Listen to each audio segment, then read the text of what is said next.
Welcome to another hip hop study session.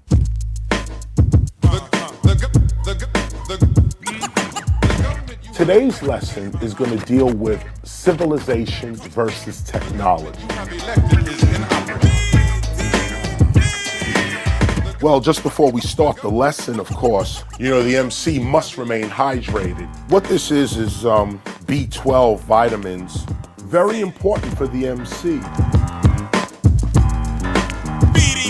I'm right now in Bedford, a small town in the UK. And as you know, as I'm touring and going around, I'm doing my own studies. I'm writing about 4 books at once right now. Don't even ask me how that's happening. But that's what I'm doing. I'm doing research as I go through these towns. There's little museums, little libraries, even conversations that you can't get unless you're on the ground. The show is just up the block, so I'm not taking a limousine or a van or anything like that. We're gonna jump out and I'm just gonna walk to the show because it gets the body pumping. It gets your blood going, and then when you get on stage, you have the energy and the vitality to really hit people in their head. Oh yeah! And this is what it's really all about. What it's really all about is maintaining your humanity. Hip hop reminds us of what it means to be human. I could rap like this on the corner. You gotta see what it is for sons and daughters. I could just do that all day. I didn't plug into anything. I didn't have to, turn something or press a button or anything. What up, man? I didn't, go into anything. I can do these skills without any electricity, without any technology whatsoever. People don't realize what the actual significance is to being human. And this is what hip hop is really all about as well. It's about your humanity. Sure, we use technology. We got Twitter, Facebook, in fact, the entire internet. We got cars, boats, planes, cellular phones. We live in very tech societies or technological societies. Really, when you think about it, technology does not define civilization. What defines civilization is your humanity. How deep you can actually be or become closer to your humanity. What up, man? So remember this, civilization is not technology. Civilization is an advanced stage in a social development. Social meaning the interaction between human beings toward one another. When we cooperate with one another, when we cheer for one another, support one another, we are being civilized.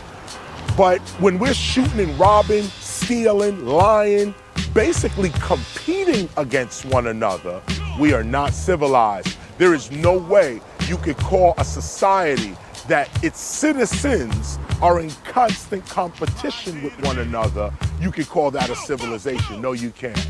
That's a technological society. That's a society based on technology. The gig is right up here. I'm gonna walk in, see what I get.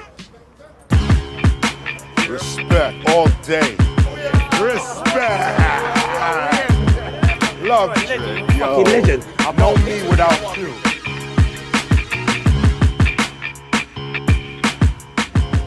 So I'm getting ready to go on right now. Like I said, this is Bedford I'm in, and this place is Gully.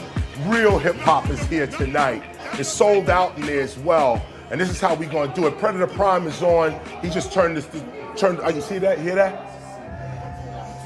See, he's doing it right now. He's getting it started right there. That's DJing. Before the MC comes on, a DJ throws on the crazy to get you reminded about what this is really all about. So here we are. I'm gonna get it started right now. Let's go.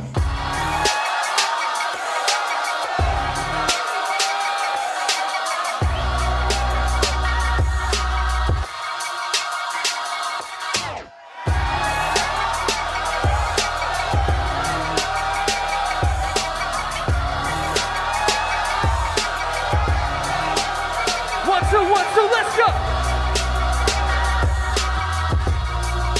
When you arrive at that level of subjective awareness, where you know you, where you're being you, then you have a higher intelligence to manipulate technology. Yes! Turn me up, turn me up! Live on the spot, I just walked in. Real shit's about to begin. And this is what MCs do. This is what the original DJs did. This is what B-boys and B-girls did.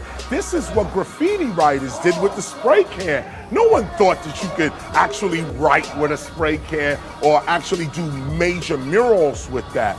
Graffiti writers or aerosol artists made that possible because they were human beings first, and then they applied that to their technology. Many people tell me this style is terrific. It's kind of different. Let's get specific. KRS-ONE specialize in music. Only use this type of style when I'm from the South Bronx, the South Bronx, South Bronx, the South Bronx, South Bronx. Okay. South Bronx, Okay. South. Real hip hop. Oh man. So there it is. What you just saw on stage can only be done by human beings. As you can see, yes, we have turntables. Yes, we have technology all around us, the microphone, technology. But what you put through technology is going to determine your humanity. This is the lesson for today, y'all. Hip hop returns us to our human skills. It's not about just relying on technology. It's about your civilized self. Are you cooperating or are you just competing? Competition is good. You know that's how we started. But when you reach a level of maturity, you realize that cooperation is even better. Hip hop is a civilization. Don't get it twisted. We are above race, religion, class, you name it, gender, doesn't matter. Dr. Martin Luther King said that one day he's gonna live in a place, or his kids are gonna live in a place where they won't be judged by the color of their skin, but by the content of their character. And the content of one's character is what you are about, what you can do, where you are. So this is it, y'all. Hip hop, it retains you, returns you, and it retains you. It returns you to your human skills. Be human. Peace.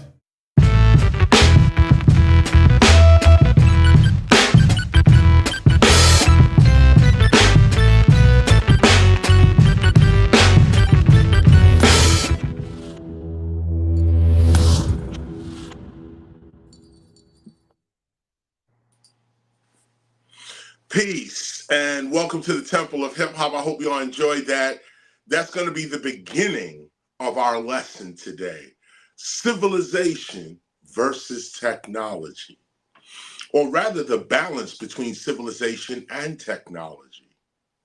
We're talking not so much about technology, but about civilization. So we started with this clip, and you don't have to turn to it. I'm looking at the Gospel of Hip Hop right now, and I'm actually at the New Covenant, because this is what we're talking about, the building of our civilization.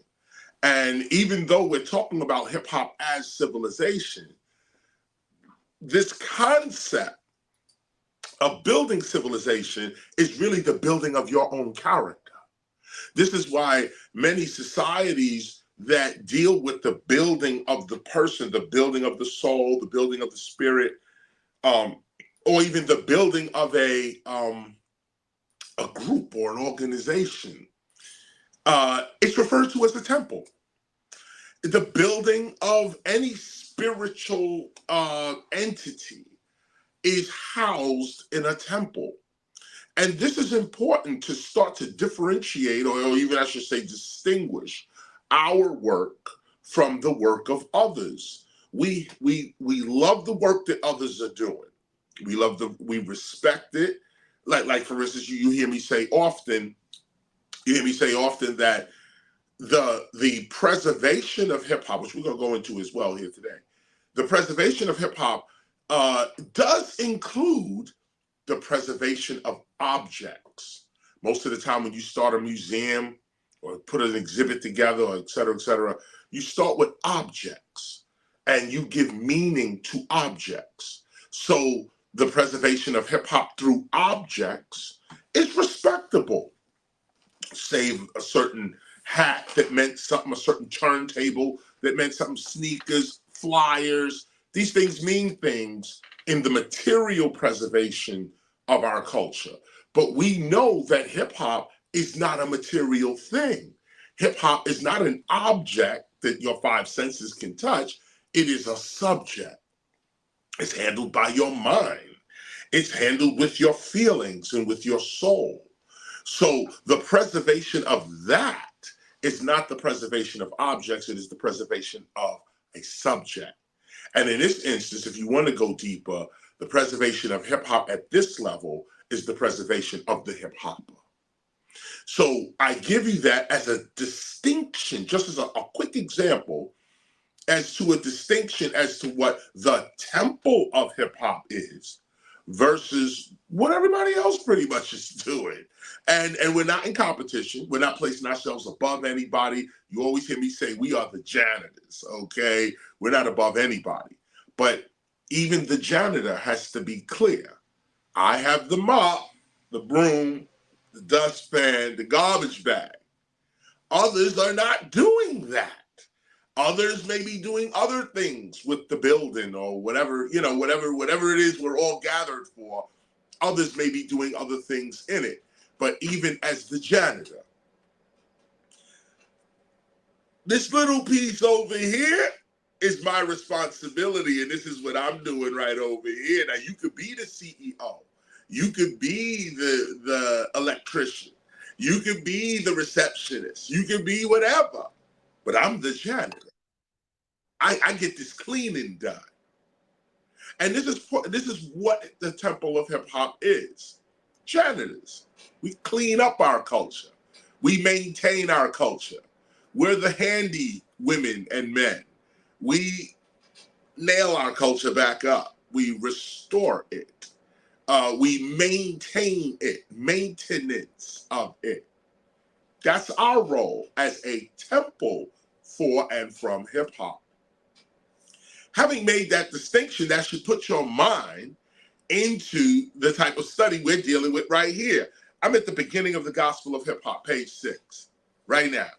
In the beginning, listen to me. I got Bible on my mind. In the end, and look at that. Okay, I mean, just look at that. Okay, in the end, because beginnings are endings, and endings are beginnings. It's like the Big Bang Theory. What was before that? Big Bang, the beginning of the universe. And every person who's thinking will be like, wait a minute, how could there be, this is the beginning of the universe, so how could there be a big, because there's no space. So where's big? There's no, big as a concept doesn't come into play yet. There's no big, there's no space. And bang, there's no sound yet. There's there's nothing. So out of nothing comes a big boom. Now, right away, if you're a philosopher and you're thinking about this seriously, you know that that's colonial thinking right there. And if you know that you in a colonial society getting an assimilated colonial education, you know damn well the universe ain't begin with no gunshot or a bomb in that sense. So you got to think further. But without that Big Bang illusion, you might not even have thought about the beginning of the universe at all. Without some kind of a starting place, even if it's a lie, your brain gets to thinking, your mind gets to going, and those who seek truth will find it even in the lie. In the lie, you will see the truth, because why? The truth is not out here. The truth is in here. And once you have the truth inside of you, you can look at illusion, lies, deceit, and see the truth in it. Pull the truth out of it, because lies and deceit are not real. They need the truth to be real. Get this? Every lie has a smidgen of truth in it, or it can't. It's not effective. It's not effective. Somebody just coming straight out and lying, you'd be like, you lying, and that's the end of it. But a good lie always starts with the truth. Hook you right in. Ain't this what happened? Yeah, it did. So Christopher Columbus discovered America, didn't he? And your deduction, this is Aristotelian scholasticism. Aristotle had this whole thing going, from A follows B, we get C. From authority and authority, we get confirmation. This is all colonial thinking, the whole thing. The whole thing, philosophy, metaphysics, theology, mythology, you name it, it's all colonial based. So now what we got to do is think beyond that. That's all. You notice the solution is always simple. That's why it's hard to get to. It's always simple. You're on a plantation. You know you on a plantation. You know you are. But you don't respond to it. This is it right here, y'all. This is it. And we're going to be talking about this through the whole year. This idea of knowing the truth and not being able to respond to it. Seeing injustice and being quiet about it. Not quiet because you're afraid. Quiet because you can't move. I can't. I see it. I know that's wrong. I know. But there's nothing I can do. So you got to ask yourself, am I really alive? I start right here. And what are we talking about? We're talking about the building of civilization. We're talking about the purpose of our temple at the end of the year and at the beginning of a new year. That's why we're starting here with in the beginning, in the end. Because what is the beginning if it is not the end? And what is the end if it is not a new beginning? So the Temple of Hip Hop takes its cue not from in the beginning, because that also can be colonial language. And I say could be because if you're writing a spiritual document, God is the Alpha and the Omega, the beginning and the end. Now that's all rhetoric and poetry, because how can an infinite God have an Alpha or an Omega?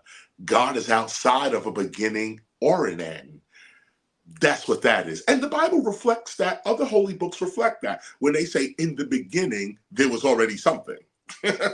So that something was already God, whether it was moving over the face of the deed, whether it was the word, whether it was this or that, whatever it is, God was already there. So this idea of an Alpha and an Omega, these are spiritual concepts. These are philosophical concepts, but the idea of wanting to always be first is a colonial concept. That idea of claiming first is so that you can claim land and people and ideas and all of this type of stuff, because if you was really dealing with God, you'd be dealing with first and last. Alpha and Omega, beginning and end. Everybody forgets that end part because they want to colonize. So they up there at the beginning because everybody knows the first rules over the second. So if you're indigenous to your land, and here comes some foreigner talking about you got to get up off your land now, and I'm gonna live here now. If that's what you're dealing with, then of course all the education that follows that is going to be a justification as to why this colonist needs to have your land. I was here first. God told me. Archaeological evidence, genetic, biological data, all of this. The minute they start talking about first, you can smell You can smell the colonialism in it. I smell that. It might not be colonialism, but the ones, especially spiritual, government, things like that, the minute you start hearing of in the beginning, or, it starts like this, you got to think about that Big Bang Theory. You got to think about how you're being told to think. So the gospel of hip hop breaks that in the beginning thinking by saying, no, in the end, because it's the same thing. It's just a different form of thinking. So in the end, the last days of others became the first days for us. All praise, glory, and worship be to God, the love that rescued us from oppression and ignorance. That is the most powerful line in the entire gospel, right there, the opening line. Let me hit you with it again. In the end, which means you're gonna survive, which means you have endured, which means you got the crown. In the end, when you're getting the trophy, okay, right there, in the end, the last days of others became the first days for us. All praise, glory, and worship. Worship meaning to take care of, to cultivate, to grow. All praise, glory, and worship be to God, the love that rescued us from oppression and ignorance. People forget we were rescued. Everybody's arrogant now because they wasn't there at the beginning. They wasn't at the burning bush. Well, we were. And we remember how we was, okay? We remember what life was like before hip hop. And how hip hop came through the hood like a vibration. Matter of fact, that's all we could say it was. It was a vibration, an attitude, a way to be. Some of us, our breakers, our dancers, even mimicked the energy of hip hop through their whole bodies, and all types of dance moves were created out of the mimicking of this vibration that we was all feeling. We were rescued by this. We was on our way to sickness, hatred, ignorance, and poverty, and was lifted up by this vibration, this behavior that came from nowhere, but came from everywhere. You can point it out everywhere. Yo, hip hop is there. Yo, hip hop was there. Yo, we was doing that then. Yo, they was doing that back then. But none of what we pointed to was hip hop. It was like hip hop. It was a piece of the ingredients that make, but none of it was actually hip hop. In the end, the last days of others became the first days for us. All praise, glory, and worship be to God, the love that rescued us from oppression and ignorance. That's the beginning of it right here. Here's the next piece. And to all future generations of hip hop, know this. It is this love, God, this care for us that has delivered this gospel to our people.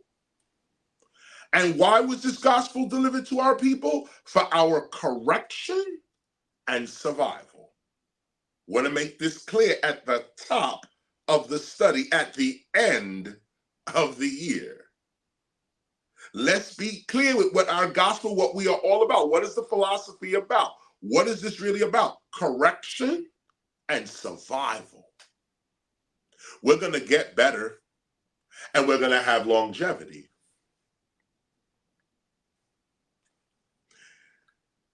This gospel comes to us as the physical manifestation of God's grace and love for hip hop. Another piece. These are the blessings. These are the birthrights. And if you don't know your own birthright, somebody else will. And start claiming your birthright because they read the book you didn't read. And took your birthright. This is your birthright. This gospel, this book, is the physical manifestation of God's grace and love for hip hop. This is the physical of it. Why is this the physical of it? Because it is in existence. And I'm sparing you all the stories that it took to create this. The 14 years it took to put this together. The publishing company, the deal, at the right place, right time, right people, right there. Everything had to go boop, boop, boop, boop, boop, boop, boop for us to get here. And we remember that.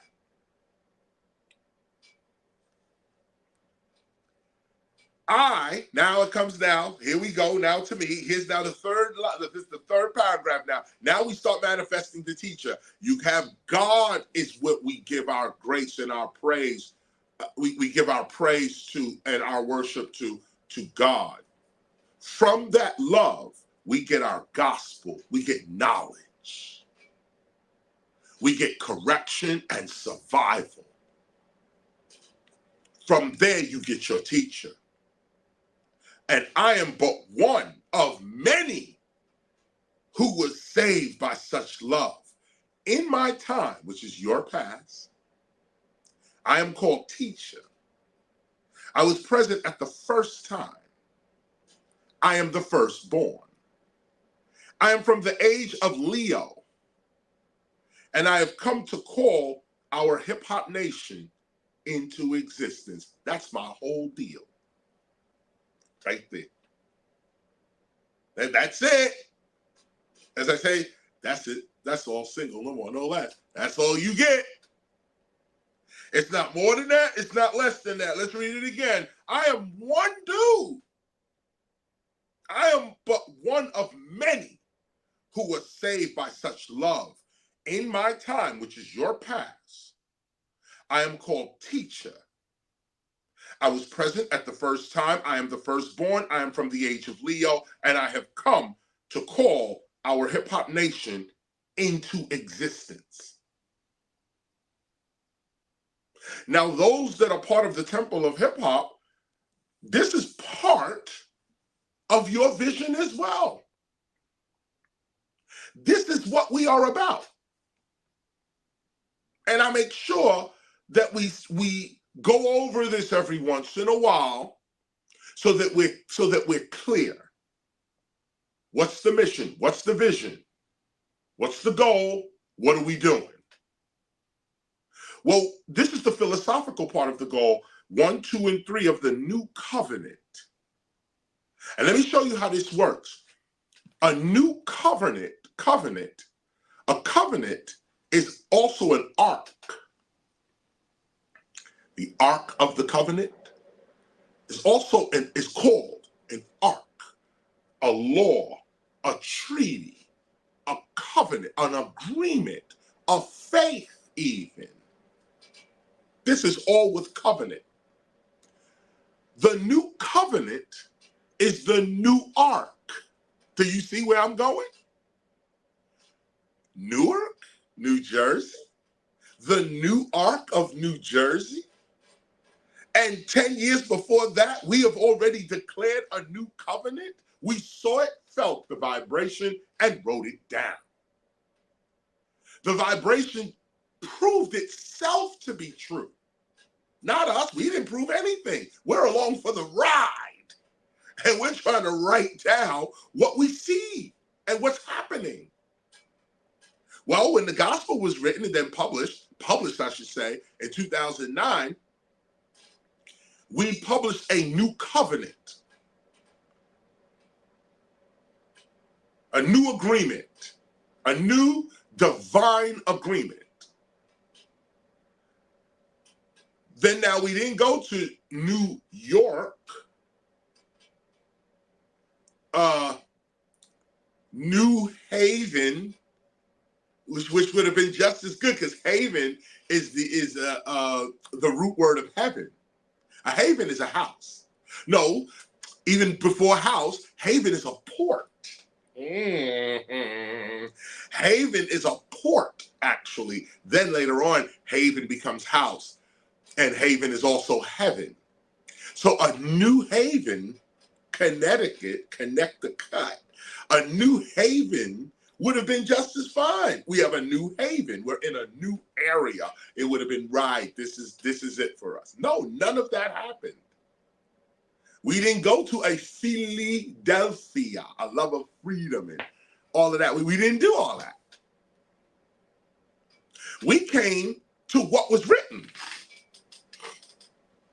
What was written was a new covenant, a new ark. Now we are in our new ark, our Newark.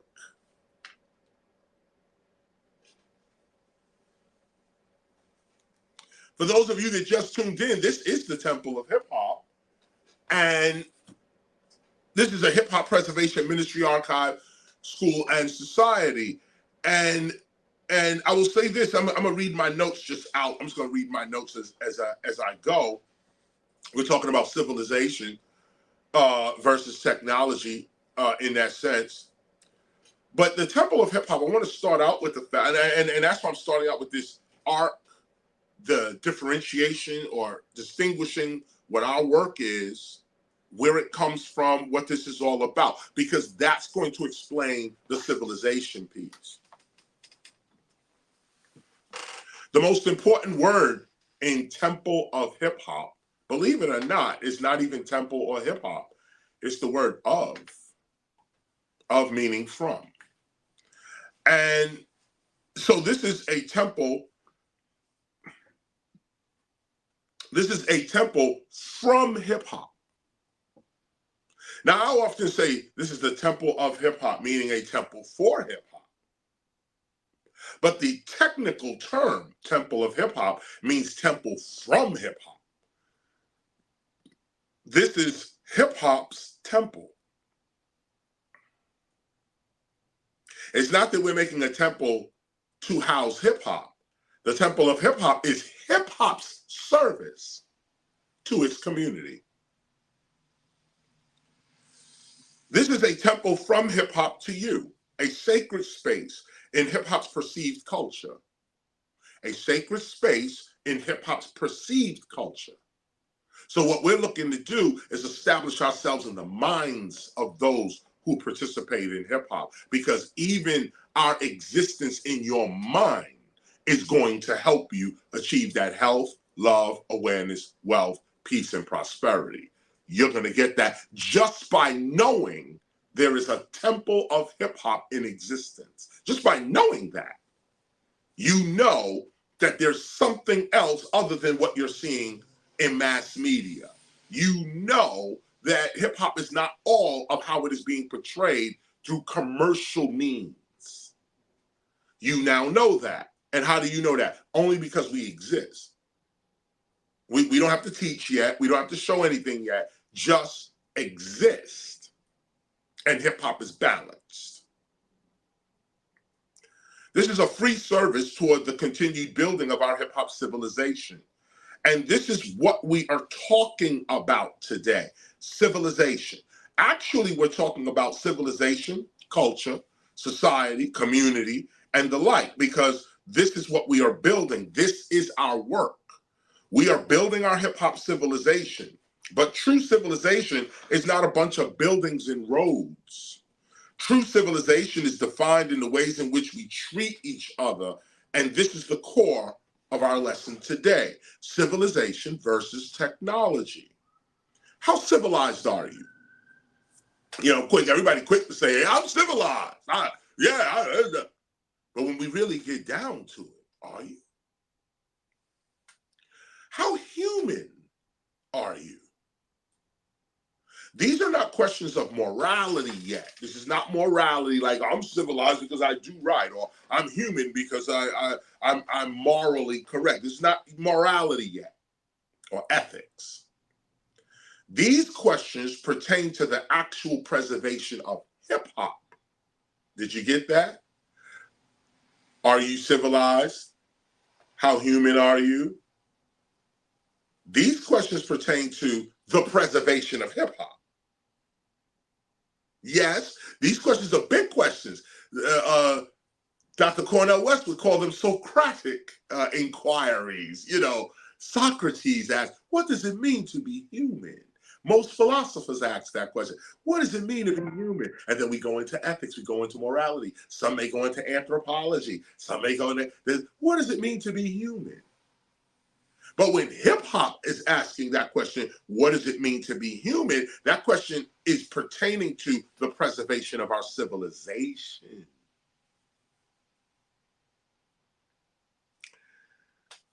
This is not a question of morality. These questions pertain to the actual preservation of hip hop and its further development as culture and as community for real. You see, to preserve something is to keep that something safe from harm or injury. It's to keep something in safety, to take care of it. That's what it means to preserve something. To preserve something also means to keep in existence, to maintain, even retain, to keep to oneself, to keep in one's possession. This is also what it means to preserve something.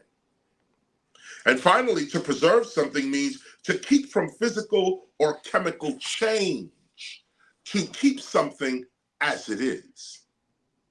That's preservation.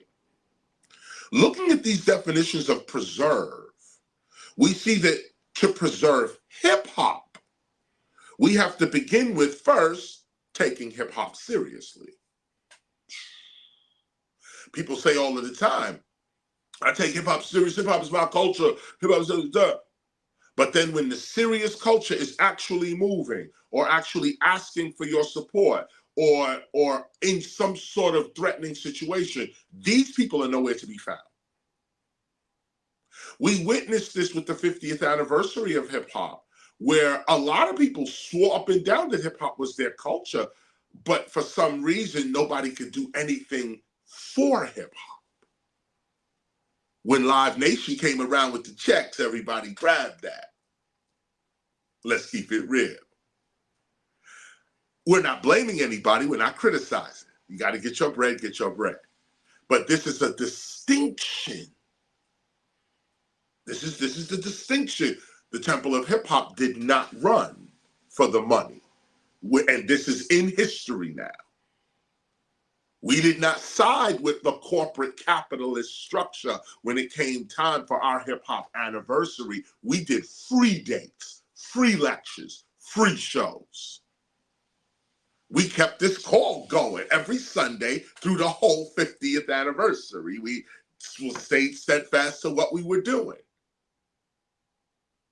So the question is, how serious do you take hip hop?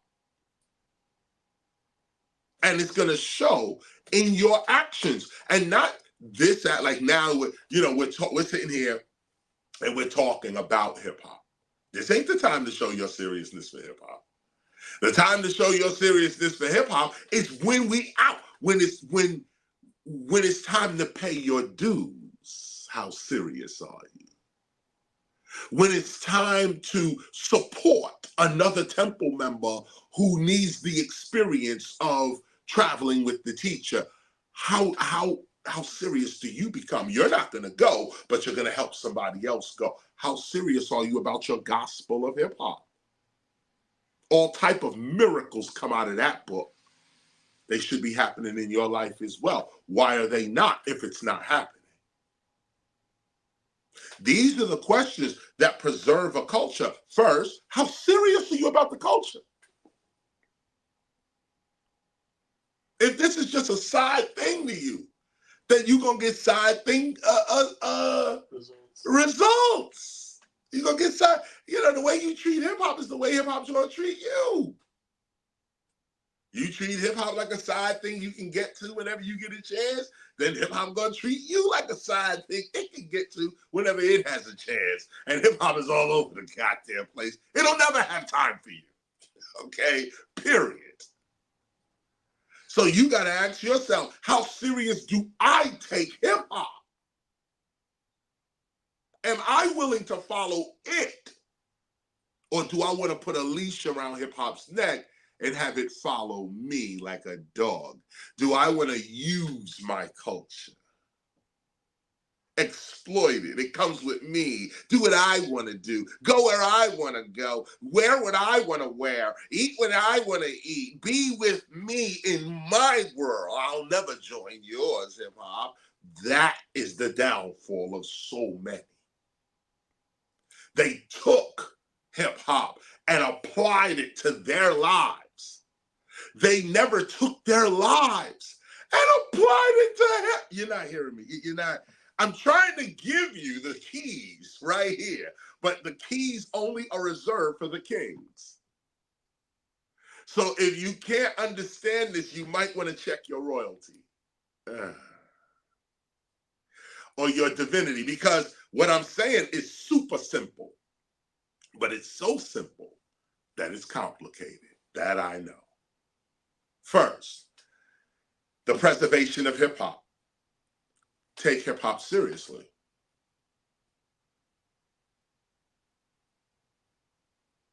Two, keep hip hop from harm or injury. Keep hip hop safe. That was the other definition. Matter of fact, that was the first definition we read of preserve. What does it mean to preserve something? To keep it from harm or injury.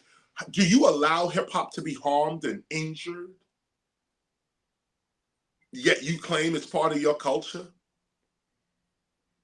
What does it mean for hip hop to be harmed or injured? Two things it means. One, you allow the radio to criminalize your culture. You allow television and commercial entities to criminalize your culture, knowing that they're slandering your global image. For profit, too, by the way. For profit. You allow that, yet you care so much for this culture? Again, how serious are you? To preserve something means to keep that something out of harm, to keep it safe. That's one. Now, two, on keeping something out of harm and away from injury and keeping it safe. How is hip hop injured? By commercial exploitation that only criminalizes our culture and thus slanders our global image. That's number one. Number two is, how do you keep hip hop safe and from harm and from injury?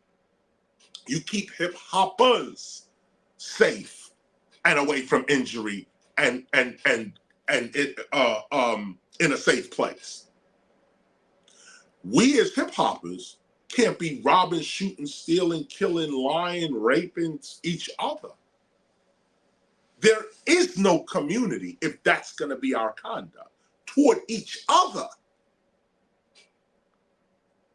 If you really want to preserve hip hop, you have to be benevolent towards your fellow hip hop citizen. Simple, isn't it? Hardest thing to do when you get behind the wheel of that car, though, right?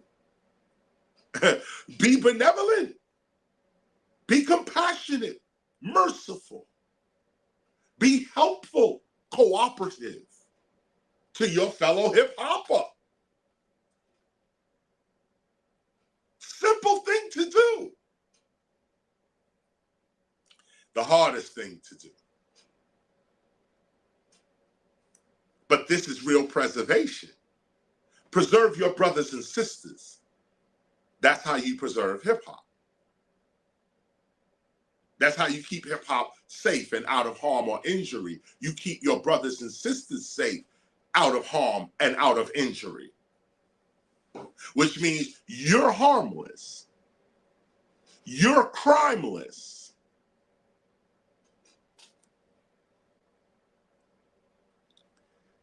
What else does it mean to preserve hip hop, preserve our civilization?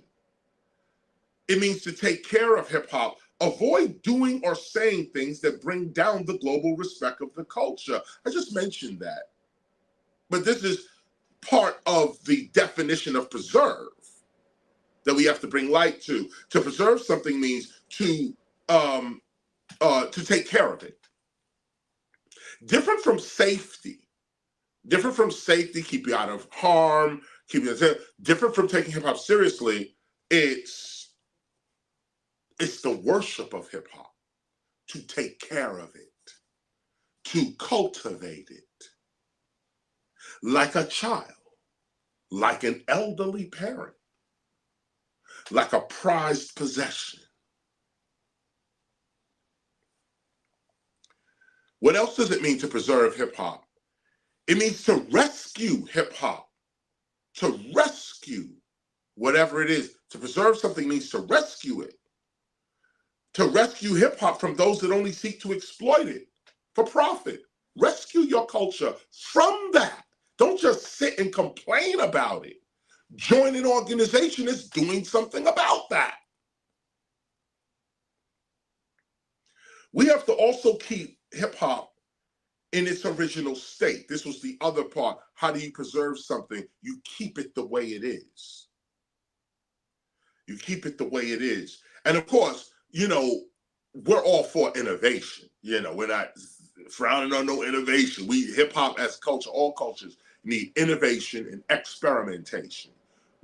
That is a lifeblood of the culture.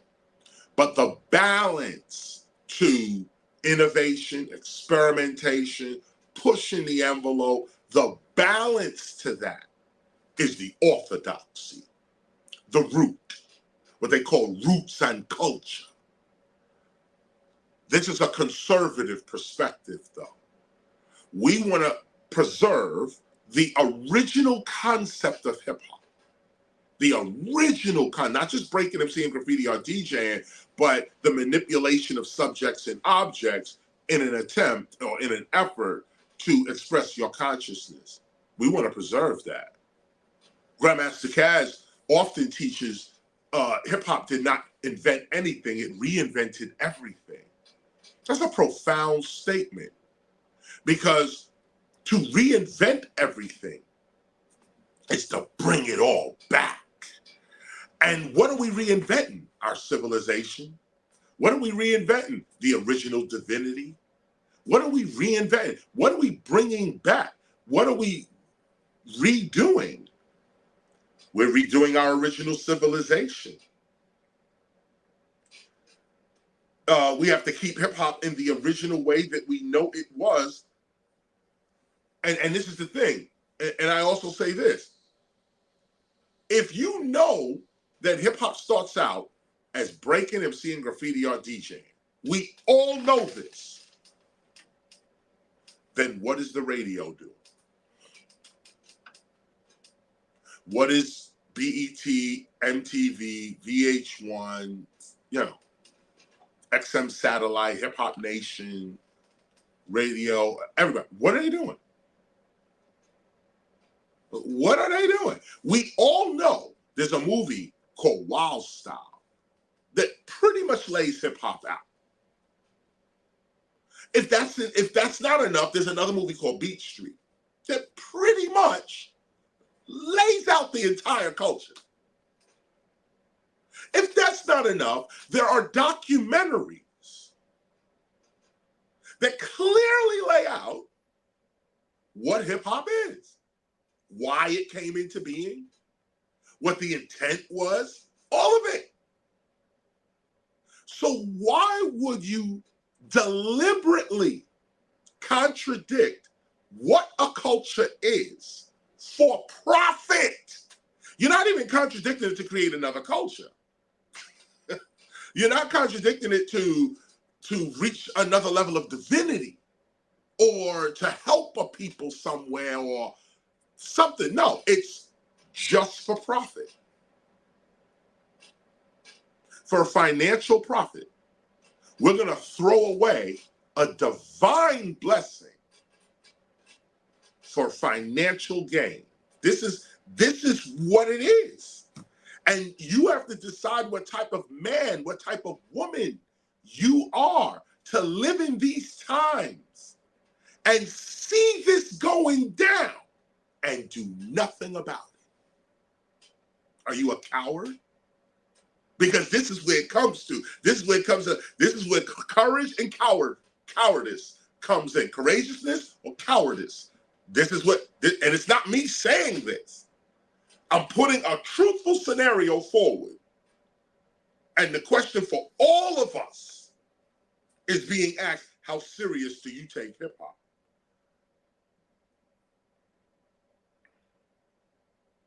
So this last one here is that we're trying to keep, well, not the last one, but this piece right here, we're trying to keep the original hip hop way alive. Breaking, MCing, graffiti, or DJing. Yeah, the knowledge and understanding. Come on. Peace, love, unity, and safely having fun. Remember that? Well, we didn't forget what was said. We didn't forget what we were supposed to do. We're in 2023 and we still doing it. And we're going to do it. And we're getting better and better at it.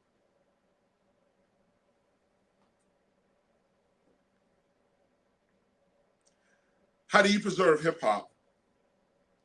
We have to keep hip hop to ourselves. This was the last definition of preserve, to keep to oneself, to possess. We have to keep hip hop to ourselves. We lent hip hop to the world, and you can see what happened. We have empirical data. We lent hip hop to the world naively. Come on, y'all, let's all do it. You see what happened, right?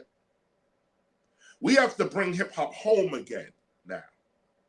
We have to treat hip hop as our property. We've been robbed and without property for so long. We've been robbed and without property for so long that we don't even know what it means to own something.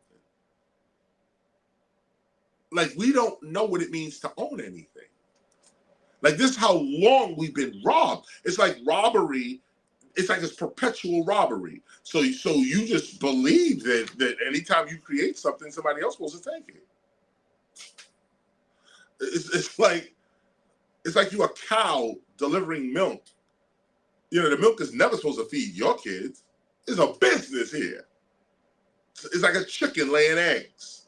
These eggs are never supposed to become chicks. These are your children, I understand, but they're never going to become chicks. So we're just going to take these eggs in. We have forgotten what it means to really create and then own something.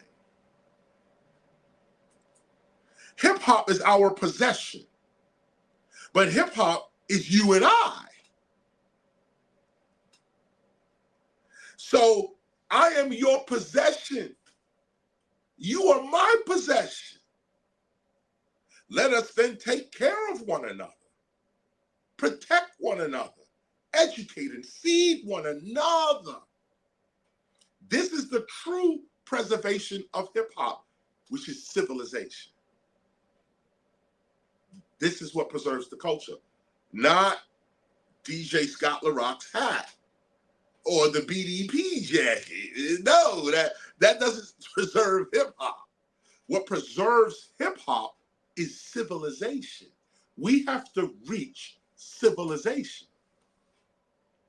And when we reach the levels of civilization, all this commercial stuff falls away. There's no fight, there's no protest, there's nothing. You've reached a higher level of existence. You've reached a place where commercialism don't matter, where the rules of capitalism don't apply.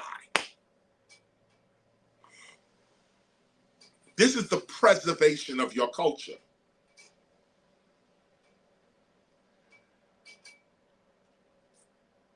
The preservation of hip hop's culture is not the preservation of a flyer. Again, the preservation of hip hop is not the preservation of a flyer, an old school flyer. Some people have whole rooms and buildings dedicated to paper, flyers on a wall. With all due respect, because I know some dope flyer people, okay? They got dope flyers from back in the days. How does it preserve hip hop? How do we actually preserve each other with this flyer? Now, we could reminisce. It could be evidence of a historical event. We could look at the artwork, preservation of the artwork, a documentation of who was there at a certain time. It's flyers are good records, then record keeping in that sense. In that small way, if you want to call that preservation, then there it is. Like I said at the top of this this presentation, those who preserve objects, they have their place, preserving hip hop's objects. But as you can see, if you really want to preserve a non-material idea like hip hop, you're going to have to go into principles like civilization, cooperation, mass cooperation. It has to become cool and stylish for us to help one another. Right now, it's cool and stylish for us to shoot one another, for us to get over on one another, to beat up and rob one another. That's cool. That's acceptable. That's normal, right? Well, this is what has to disappear, like cannibalism and child sacrifice. And I gotta go. We should get to a point in hip hop where we are a crimeless society. Think about that. A group of people that are known in the world to be harmless. Known in the world. We are the harmless ones. You can leave your money out around us. You can leave your kids out around us. You can leave your property and your possessions out around us. We're not thieves. We're not liars. We're not murderers. We're not rapists. Where are those people? Why are they not uniting? Because 90% of them are cowards. And that's the word for you. That's the word. Nobody's pointing fingers, nothing. The word is coward. You are afraid to stand up and speak up to what is right and what is true and what is real. You're afraid of it. You know what's real. You know what's true. You know what's right. You know what's fake. You know what's wrong. You say it to yourself every time you see it. But all you do is see it. You never correct it. Never. Never do anything or support something in the correction of wrong. You yourself might even be incapable of cooperating with a group. Like you might not be able to be on a team.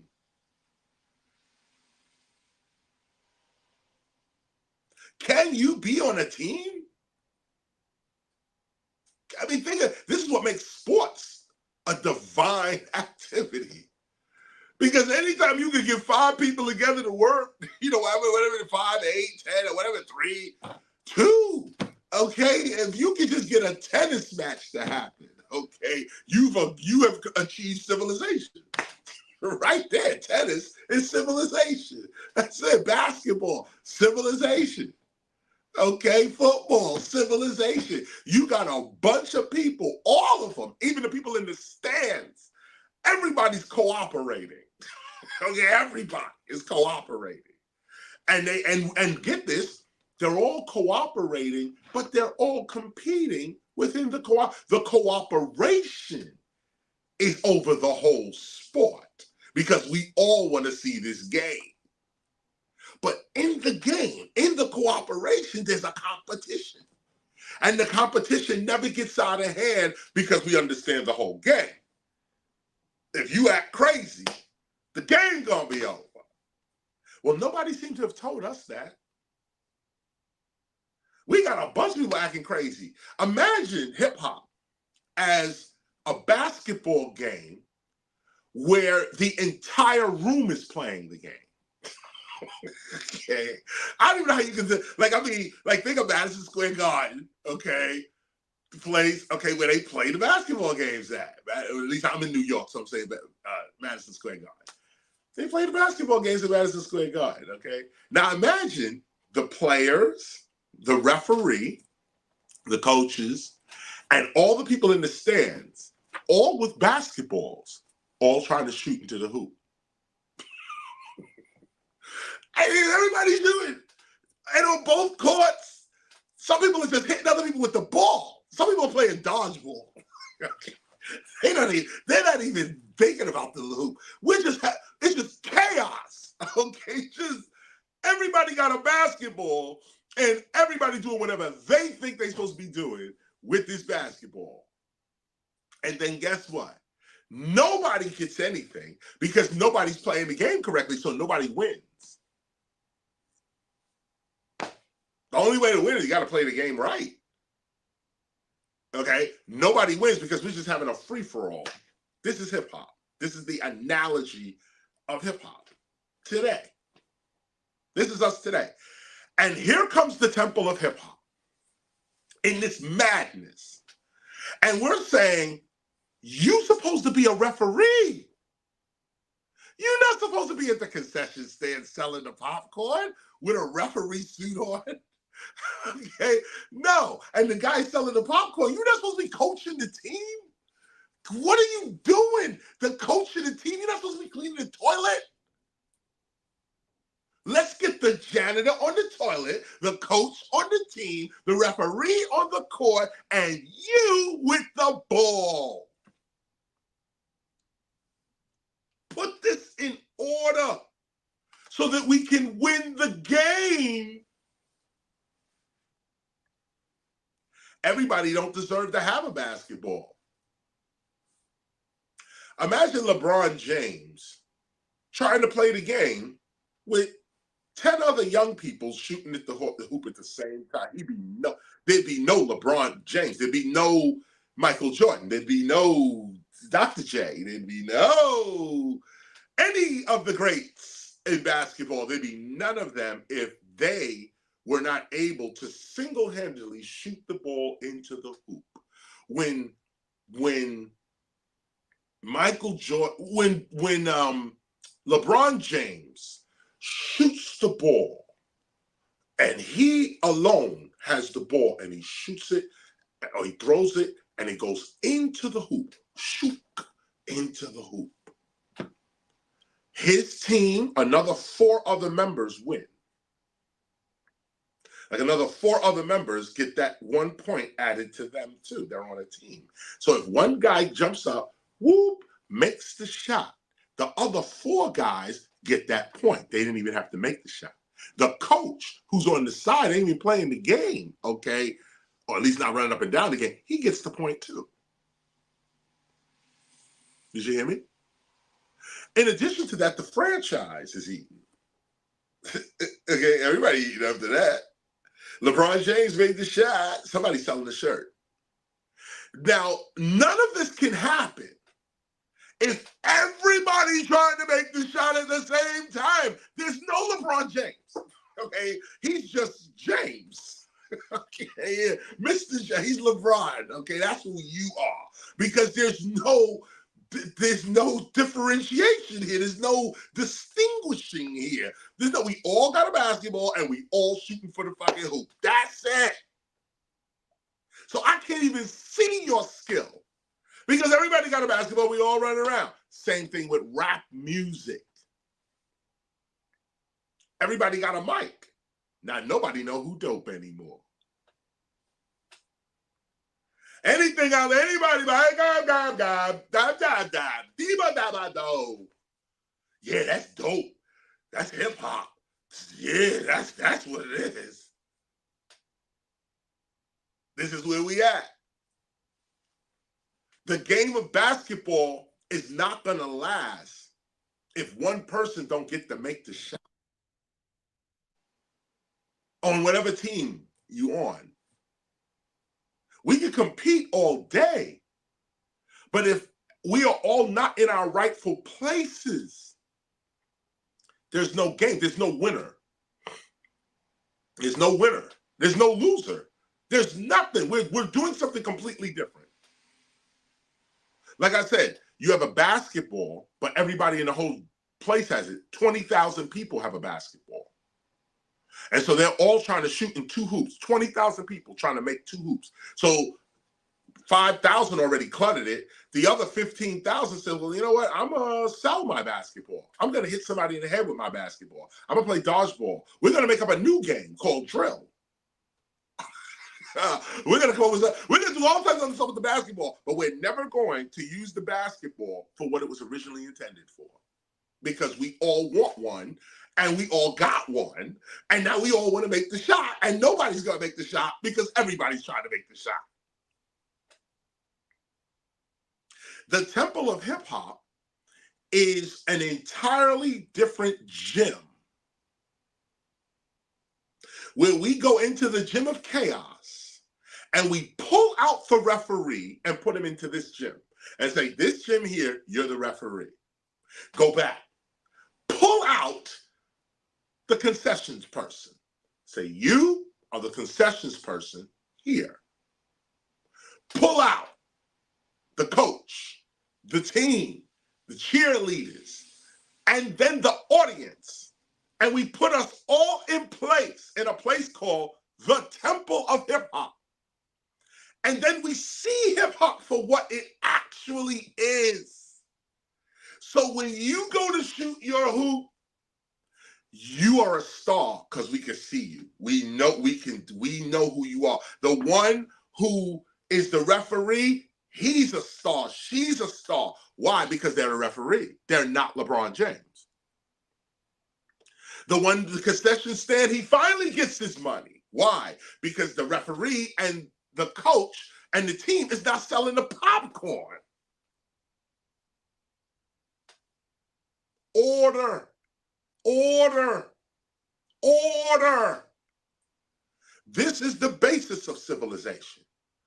Order is created through cooperation. Order is the result of cooperation. When you got people cooperating, order is the aroma. Order is the effect of cooperation. This society we living in is trying to get cooperation out of order. They're trying to say order first, or better yet, cooperate with my order. Right. We're not going to cooperate with you at all. We want you to cooperate with our order. That's not even cooperation. That's just forcing you to do what I tell you to do. That's a different thing. They call it cooperation, but it's not. Cooperation is cooperation. Not you telling me what to do and me running to do it. That's not cooperation. Cooperation is we both understand what's at stake and we are helping each other to get or not get what's at stake.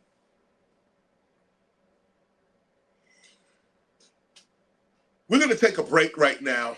I'm going to drink some water, and we're going to come back to the Gospel of Hip Hop at page 301 at paragraph 97. We're going to come back to page 301, paragraphs 97. And think about what I just said. Think about all of what was said in this first half. Do you sit and let injustice happen? How serious are you about hip hop? Is this yours? Or do you willingly allow somebody else to take your property? Do you care about the next hip hopper? Cooperation, love for one another, that's the building of civilization. It's not just a good ethic or a good moral. It's the techniques for building new communities. I'll be right back.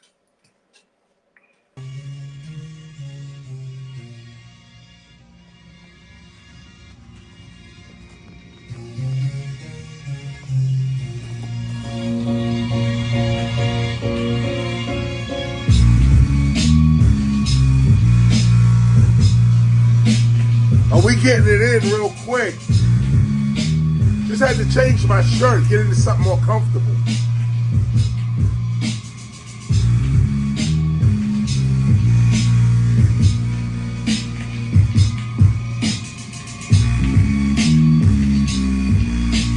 Yo, stop that. Start it again one more time. Yeah. Another session. Learn the lesson. 50 more years of hip hop. Bronx action, more action, floor cracking, more passion. Feed my people at raw rapping, house to house like I'm door dashing. Assassin, you asking, who is this? And I'm still laughing. Forward thinking, never backtracking. Boom bapping, never rap lacking. Got my people all up in the place. Royalty with scar on their face. Chocolate rap, you can all get a taste. Architect, we built this place. Room, room, room. Time for the chase. Chase down traders invading the space. Keeping in pace in a hole like an ace or an ace in a hole when I throw in the base. Race? No, you didn't really want to race. Chase? No, you didn't really want to chase. You don't want to see me when I'm coming into place. Lyric after lyric in your motherfucking face. God, let me scream out what happened to his face. Man, never say him, I jet on the bliss. Yeah, yeah, yeah. That's what happened when you spit your rapping and your skills are lacking and your beats are whacking and you meet the captain, defeats the dragon. Your mouth is shut because you eating the magnum. 50 more years of hip-hop. Yeah, listen. All I do is spit raw. Stick around and you'll get more. This is what I spit for. That other shit I ignore. Show up at the spot, go off the top like a wig store. I give more. Rappers looking puzzled like they jigsaw. As you can see me rising like from the 3rd floor to the 6th floor. 1520 Sedgwick Avenue. Come do a quick tour. Ben Aki, stop listening to hip hop culture's enemies and go to the website birthplace of hip hop.nyc. You know that this is where the truth at.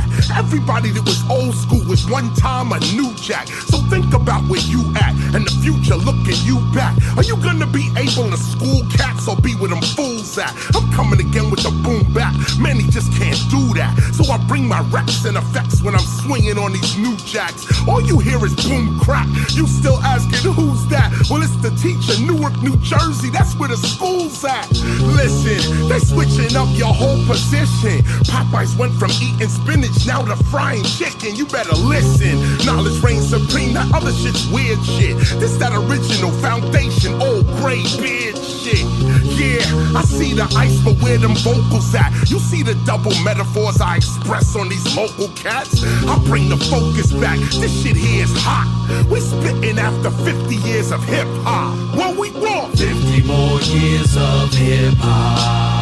We reppin' every block, we are never gonna stop. We got 50 more years of hip-hop. breaking MCing, writing, beatboxing, DJing. We got 50 more years of hip-hop. The best and no less, relieve the stress and stay fresh. We doing 50 more years of hip-hop. You see, we all here, we going 50 more years.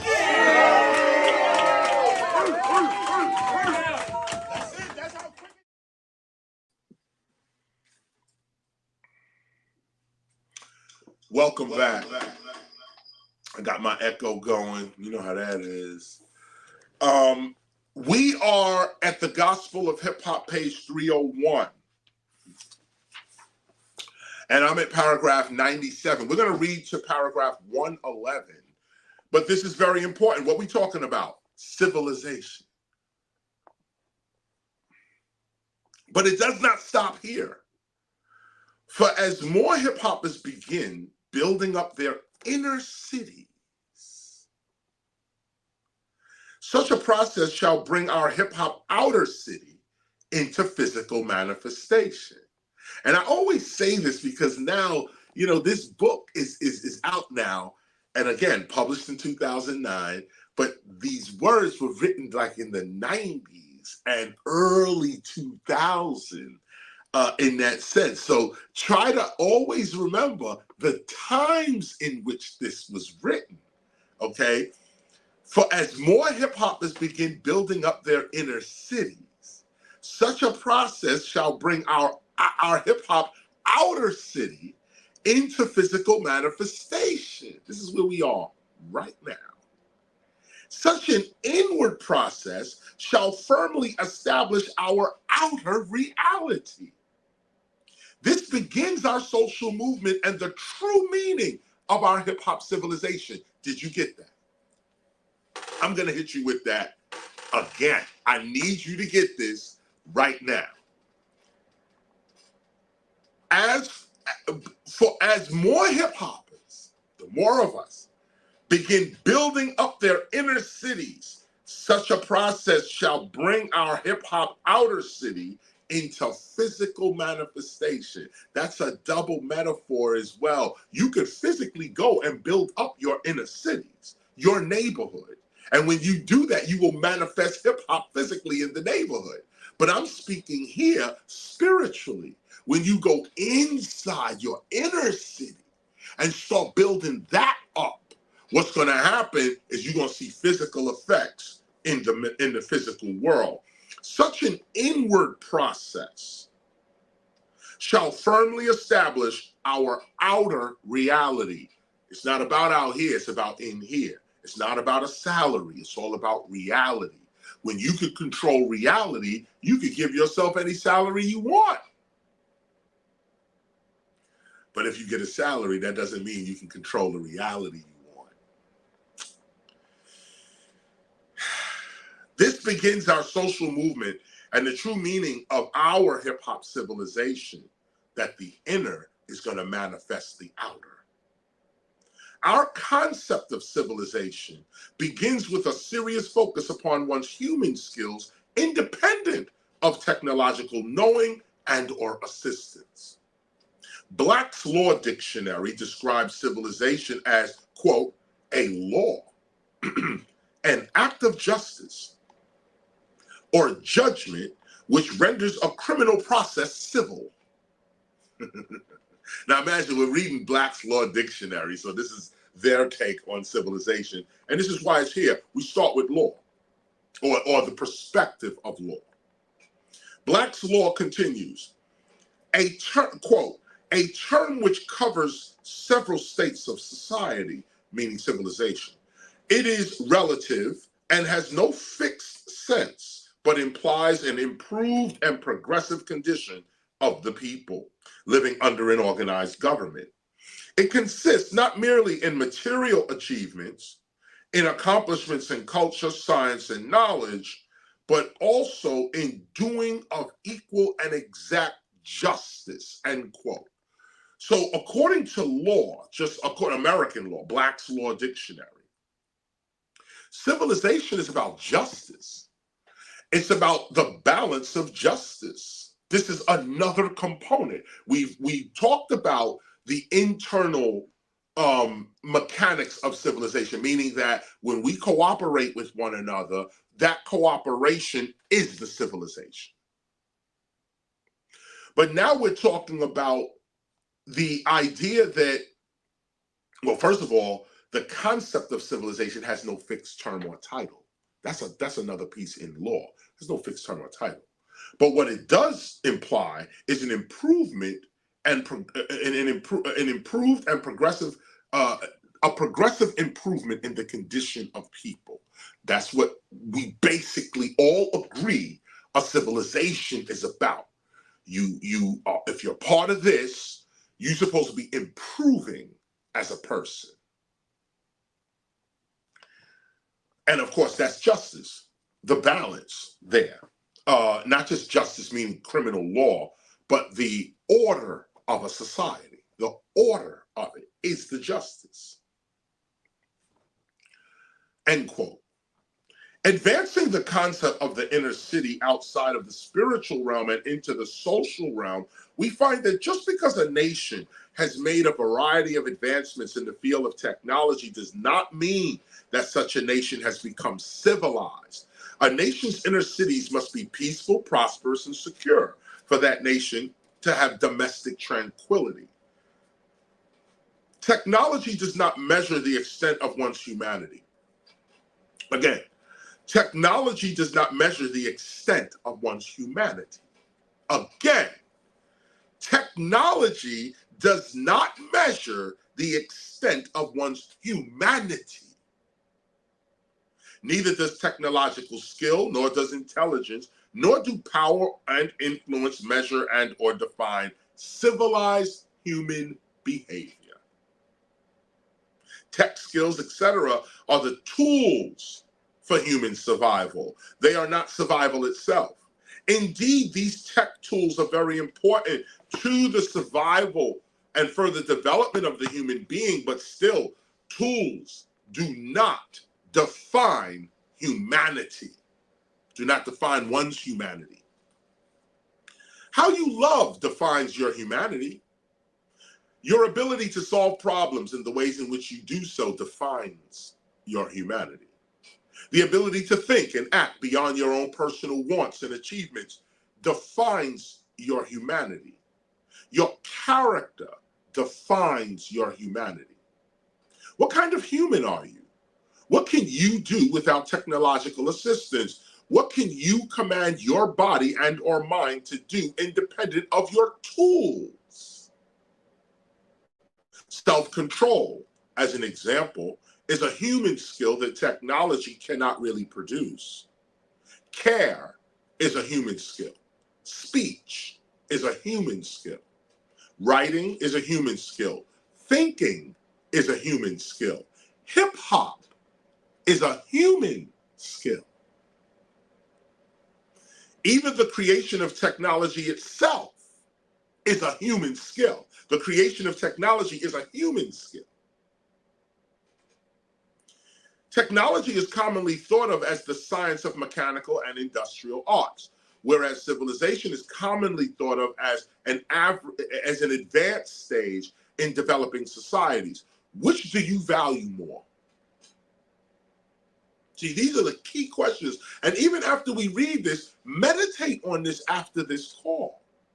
Ask yourself seriously these questions. Which do you value more, your tools or your humanity, your being? Civilization includes intellectual, cultural, and material development. Yes, it does. It includes progress in the arts and sciences, as well as writing, record keeping, and the development of social institutions, like the Temple of Hip Hop, all of which are present and gradually maturing within hip hop today. Technology is the scientific method and or material used, the scientific method or the materials used to achieve a commercial or industrial objective. This is how hip hop is used today. It is used as a tool of commerce. And those that have their gospel, you see the lowercase hip hop there? It's used today. It is used as a tool of commerce, not as a means toward better human relations.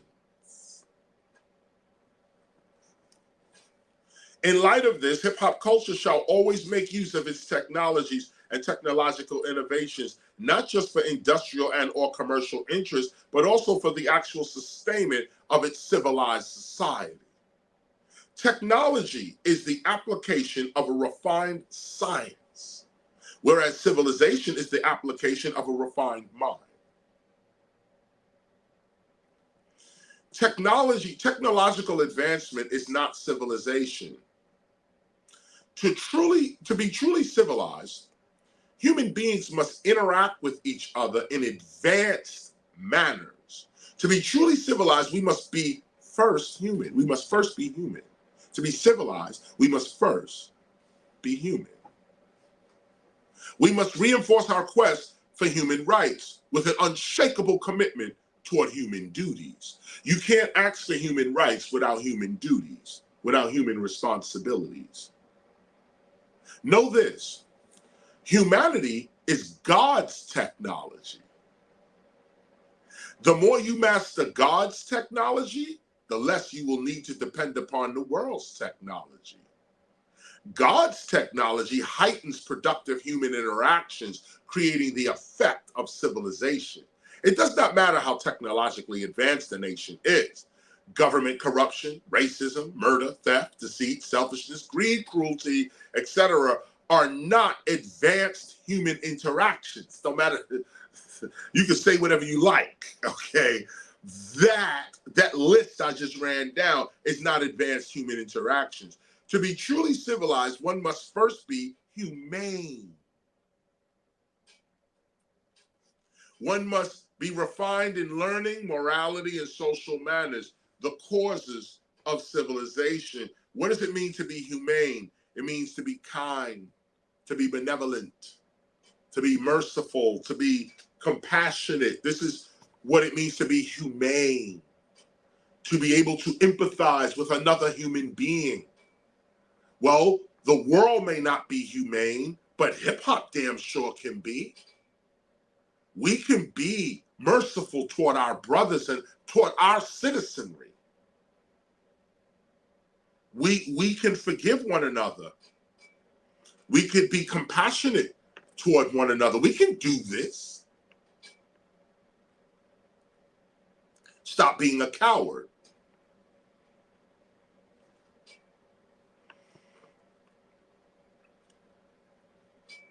As hip hoppers, well, wait a minute, let me go back up here. And these advanced interactions amongst humans, let me read this whole thing again. Let me read 108 one more time. Integrity, peace. No, I'm sorry, I never read 108. Let me read 107 one more time.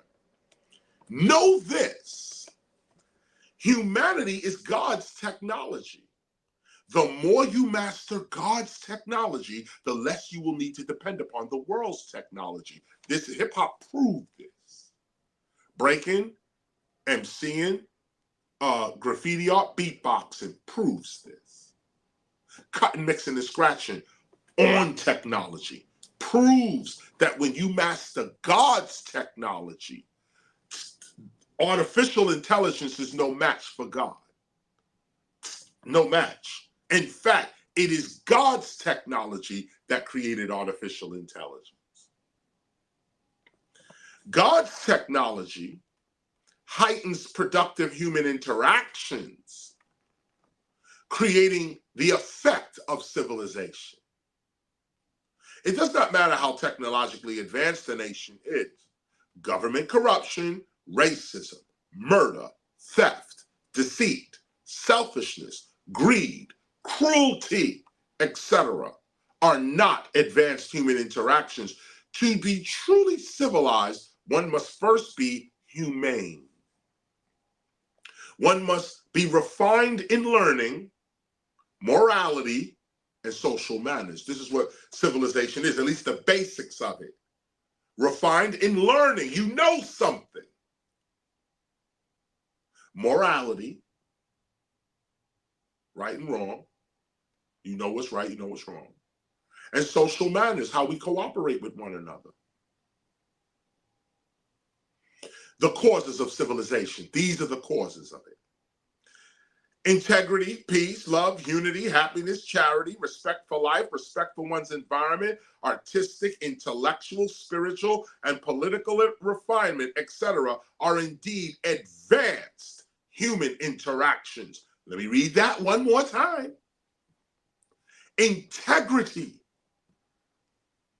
peace, love, unity, happiness, charity, respect for life, respect for one's environment, artistic, intellectual, spiritual, and political refinement. These are indeed advanced human interactions, and it is these advanced interactions amongst human beings that the Temple of Hip Hop seeks to promote and preserve. There's that distinction again. That point of clarity. Such a promotion and preservation of civilized human behavior begins with us. As hip hoppers, we must be civilized if we expect others to be. And those who live the hip hop lifestyle are indeed civilization builders. This not only means having concern for the public good and the peace of a society's citizens. This also means respecting and perfecting our human abilities over the advancement of our technological achievements. This is what hip hop's 9 elements are about. Each element commits the hip hopper to the perfection of her human abilities. Here's the last paragraph.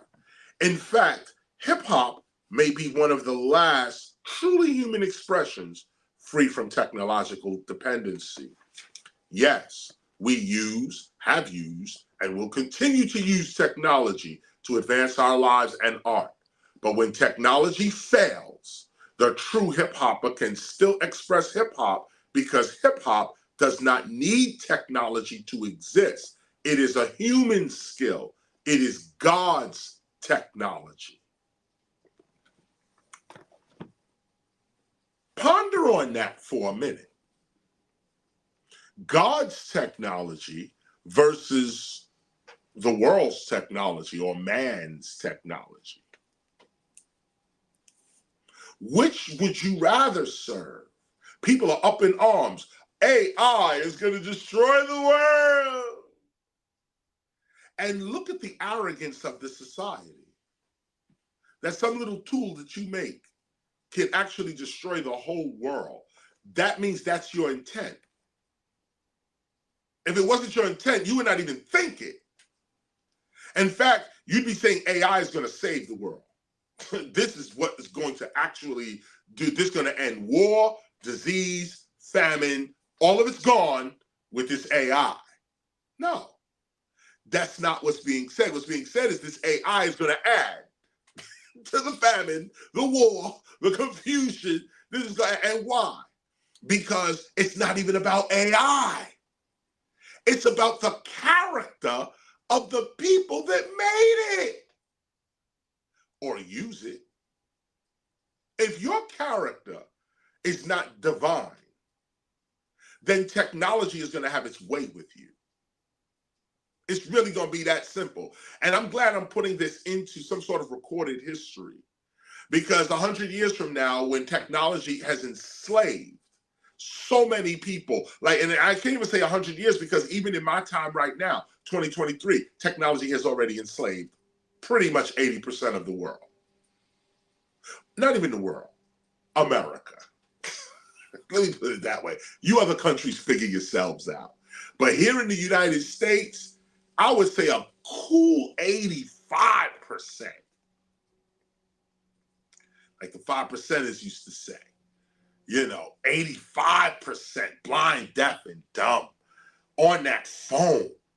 85% of Americans are already enslaved. Already. And what is the slavery? The slavery is dependency. That's the slavery. Use is ownership, but dependency is slavery. So now you got a computer in the palm of your hand. You don't look up important facts. You don't try to make yourself smarter. You don't even try to get $1 million off your phone. What do? You watching the next gossip. You want to see who said what to who and how, who and he, who and how. Thomas Jefferson, when you read his autobiography, you read his biography, this guy, when he invented the telephone, okay, he said one of the intents that he wanted to do was talk to the dead. He wanted to create a machine that he could talk to the dead by the phone. This was one of the original intents of the phone. And some argue that he achieved it. It's just that technology just never came out. But now we have the phone. And the phone has become something completely different. In fact, I don't even know why we call this computer a phone. It's not a phone. It's a computer. It's not a cell phone. It's not a cellular phone. I used to have a cellular phone. Okay? I had the original cellular phones. What we have today are mini computers. And if your mind is locked into this is a phone and not a computer, this is the equivalent to Christopher Columbus discovered America. You know it's a lie, but you still react to it. You know that a slave owner is never going to tell the truth about a slave. Yet you listen to slave owner history that tells you you're a slave. You came here in 1690. If you're black, you came here in 1690. You know the slave owner is a liar and a thief. He told you was a slave. You go, yep, I believe you, liar, thief. Same liar and thief goes to his own children. and says, you used to own these black people over here. You never owned anybody in your life. You barely own yourself. But you've adopted this national history that says, I'm white, I own slaves. What? Who told you that? Why do you believe that? Well, because this racist liar told you that. Now, I can see if the person we're listening to was an upstanding, honorable, righteous person, always told the truth, we benefit by the truth out that person's mouth. Then that person says, you was a slave. You got to listen to that. This person's always talking the truth. This person knows what's going on. This is the seat of our civilized wisdom. This person right here, the Buddha, told me I was a slave. The Buddha told me this. You might be able to convince me. And listen to how I'm setting you up right now. I said Buddha, but what if Jesus told you you was a slave? Oh, see, if I say Buddha, you'll say, yeah, Buddha. He speaks the truth. Some of you will say that. Buddha speaks the truth. But if I said Jesus said you a slave, and be honest, you ain't going for it.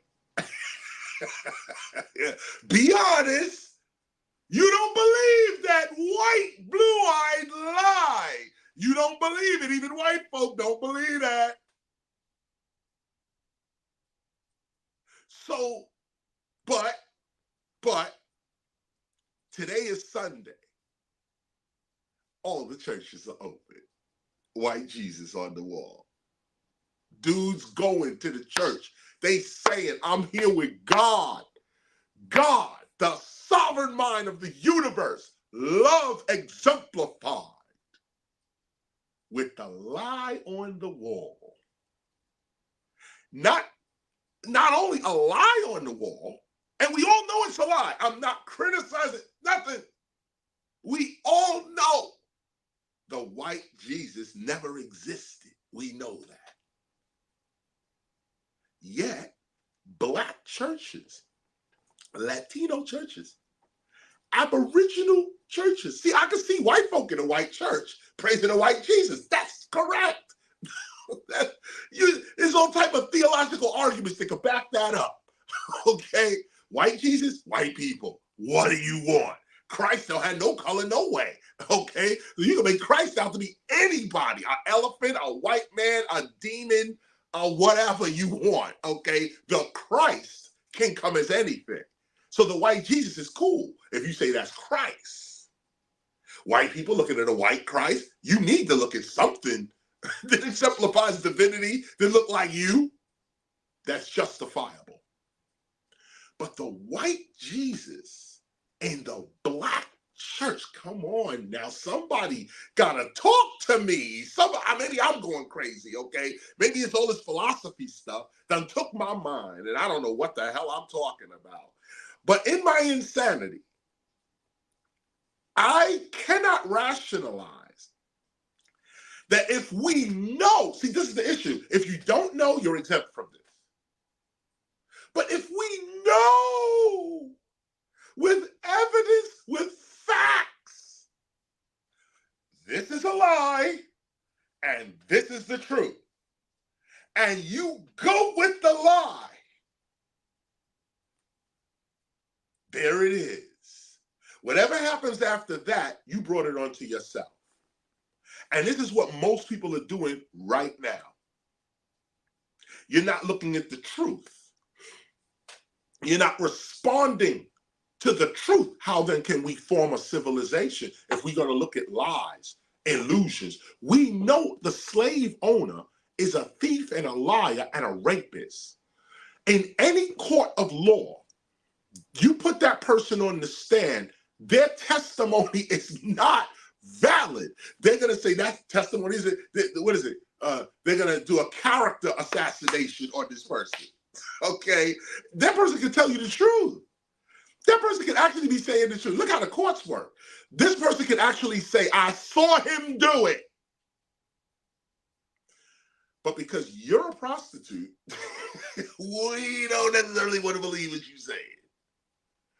Because you're a rapist, a thief, a liar. You're a known liar. Forget rape and theft. You're a liar.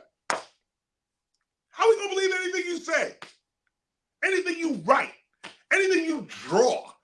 Why are we believing this? Because you really are a slave. It's not just a word. You're dependent upon a lie. You know it's a lie, but you depend on it to survive. Woo! You know it's evil, but you toe the line. You go with the evil because you're a slave. You don't have no, you're chained to this.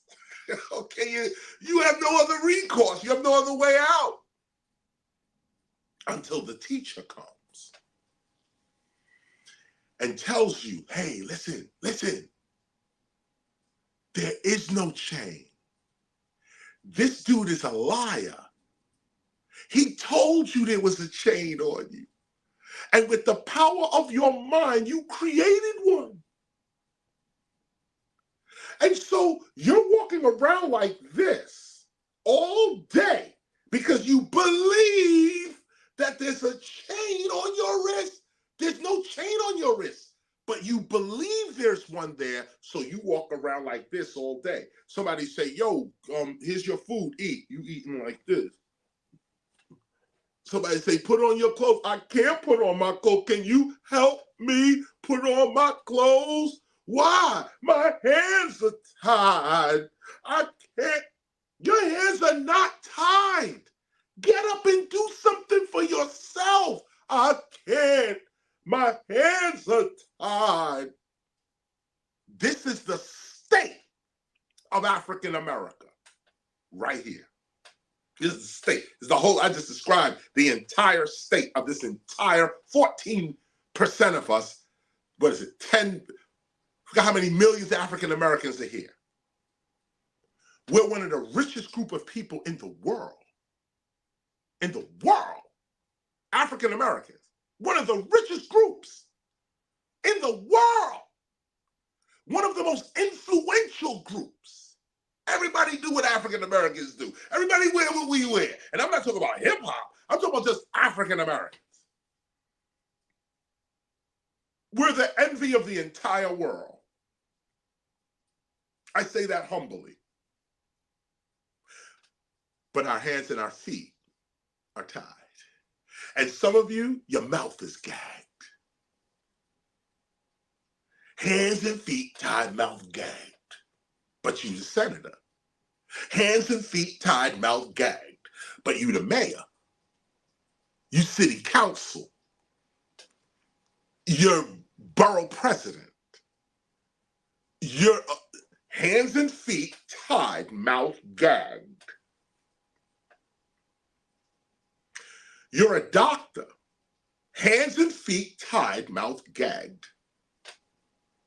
You're chief of police. You're head of fire. You're head of sanitation. You're head of the military. You're mouth gagged, hands and feet tied. This is why nothing can go on. Everybody hand and foot roped up, mouth gagged. And guess what?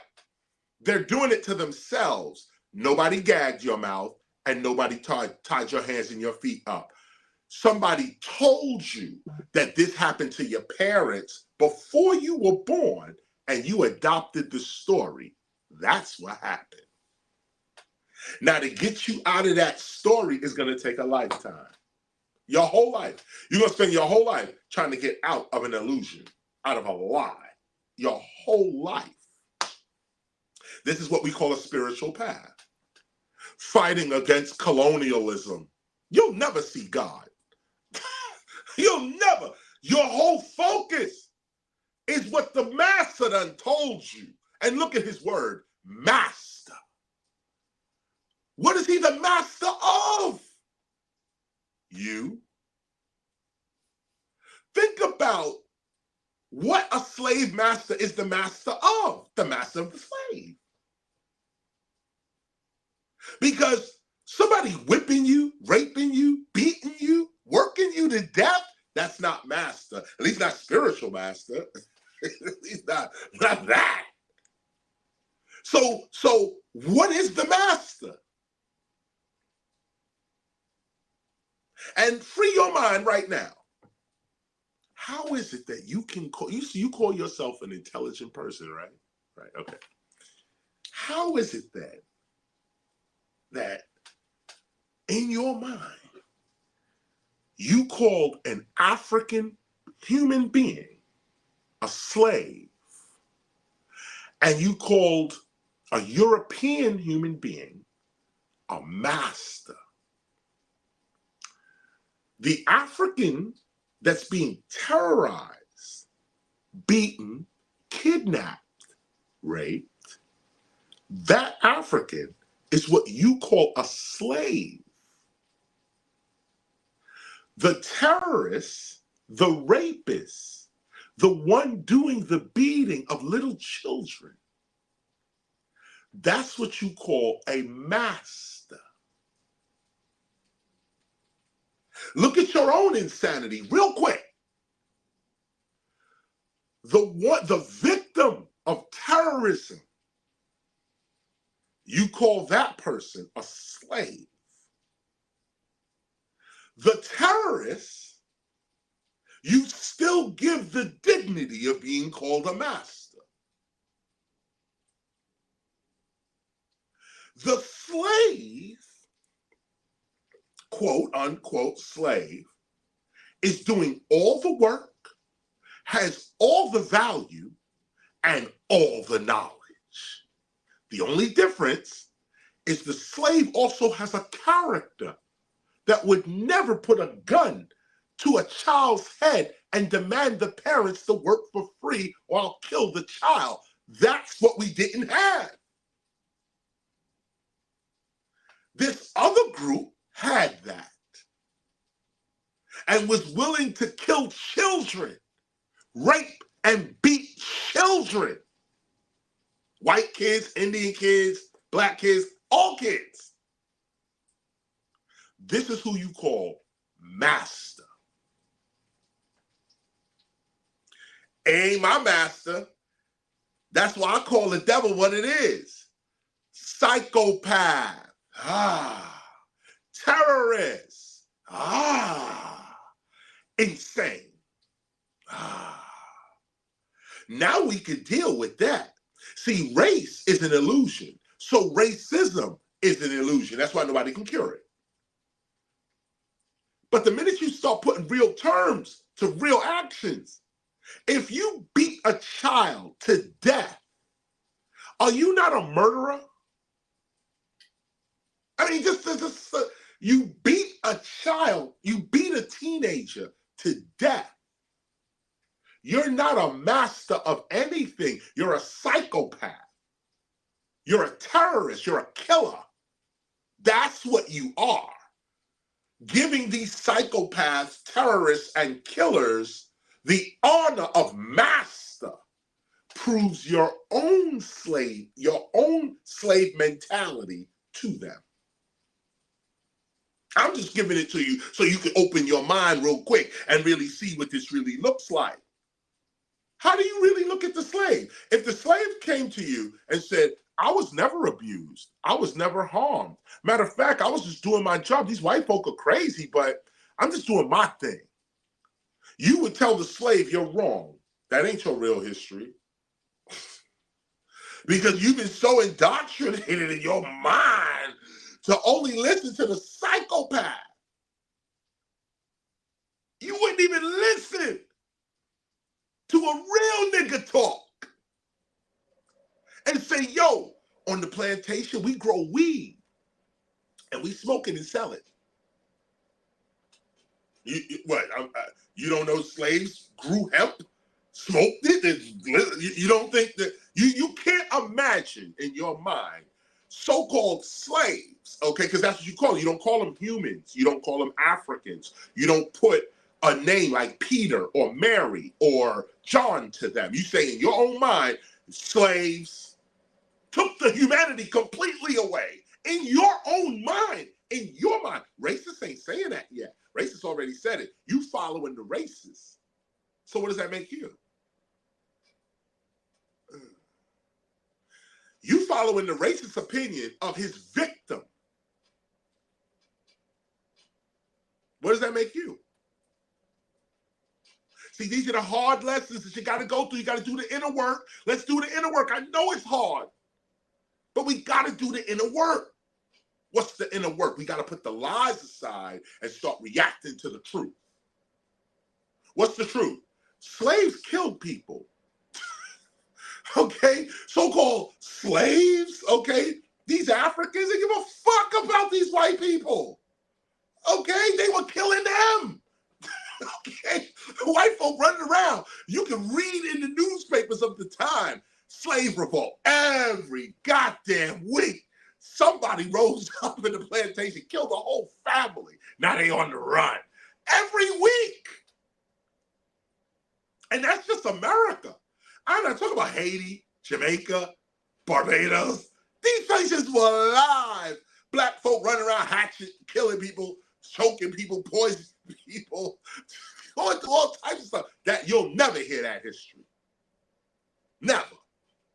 So you get painted in your mind of these weak ass people. Oh, Master told me that I was ugly, and I don't know what to do. This is how your brain works.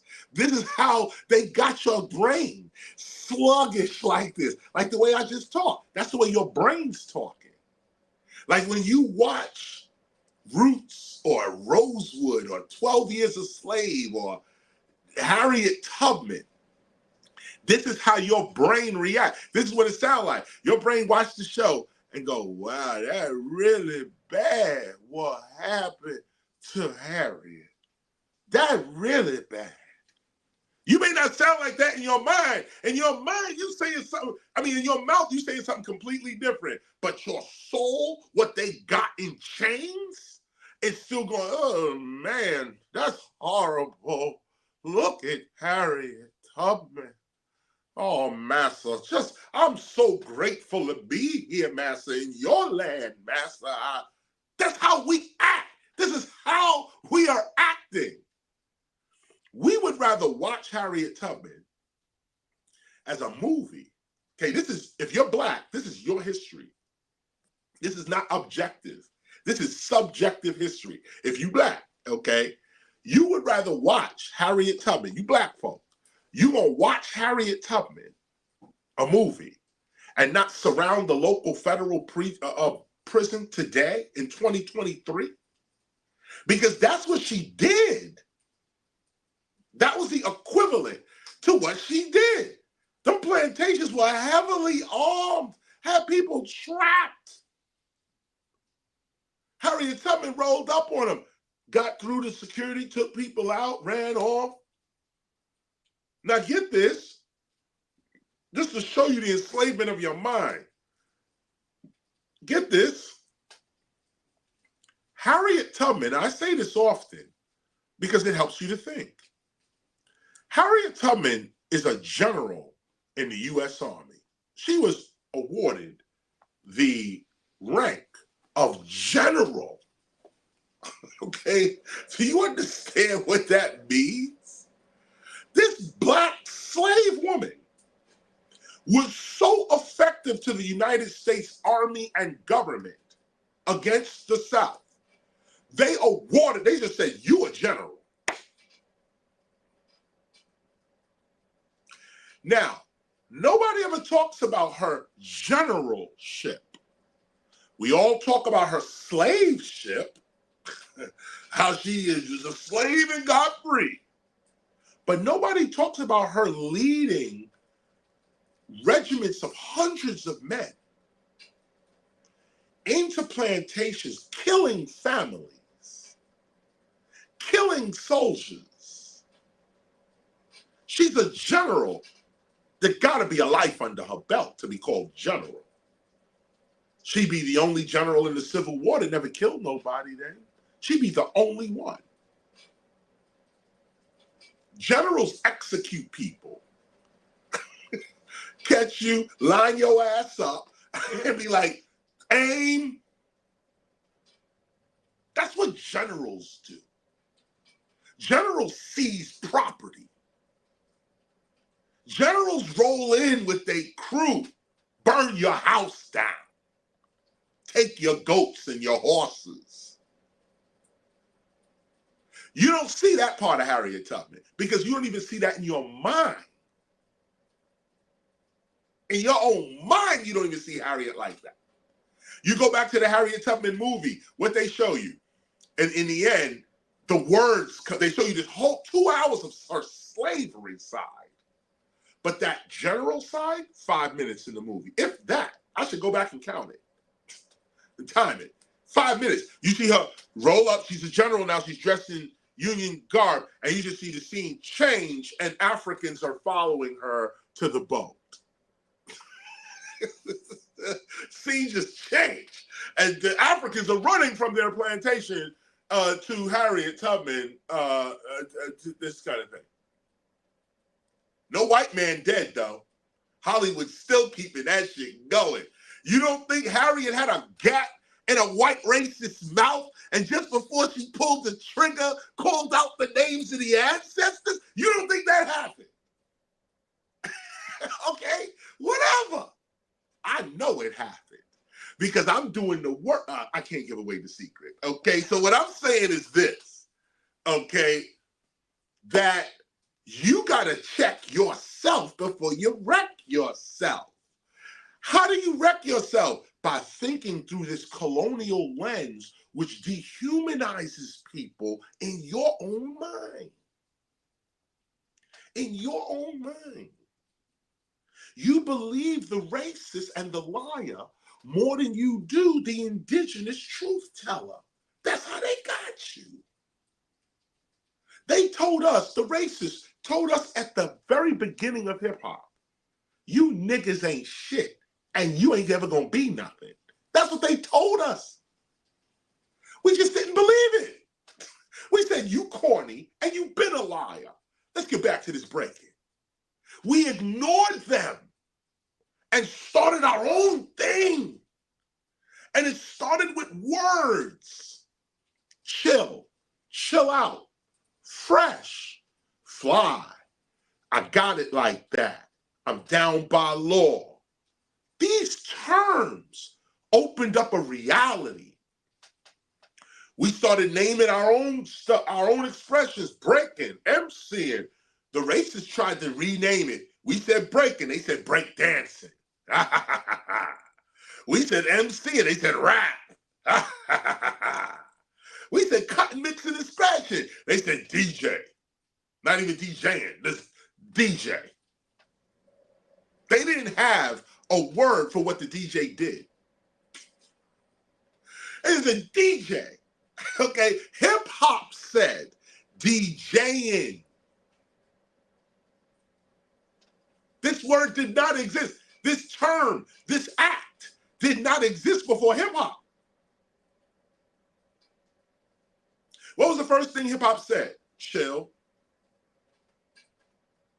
It was the first thing we said to the world, to ourselves. Chill. Let's just chill and chill out and take a chill pill. The elusive chill pill. Where is that? Somebody should invent one. Pop this and you good. They probably got all types of shit. Actually, I'm probably late, okay? But somebody should take one of these existing drugs and name it a chill pill because that's what it was in our mind. Yo, take a chill pill. And the chill pill calmed you out. You wasn't so stressed. You wasn't so worried anymore. And these are the techniques we use to get ourselves out of a terrible situation. We first took a chill pill, and then we became fresh. And when we became fresh, we realized that our friends were fly. Oh, you don't hear me. When they was fly, we got together and became dope. Oh, alone, just 3 little words, the Holy Trinity, fresh flying dope, right there, changed the whole situation. These are some ghetto kids from the Bronx, y'all. Some ghetto kids that they ain't got nothing. We getting kicked around. We on the same level of a stray dog. We and the stray dogs live the same way in New York. Slept in the same places, ate the same food. Those stray dogs in New York rose up and took the whole world. Who's going to tell our story? You know the devil don't want to hear that story. They don't want to tell that story, but it's a true story.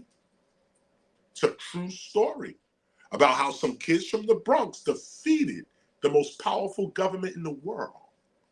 America is not as powerful today as it was when we was fighting it. Think about that. Think about how powerful hip hop is. America's way weaker now.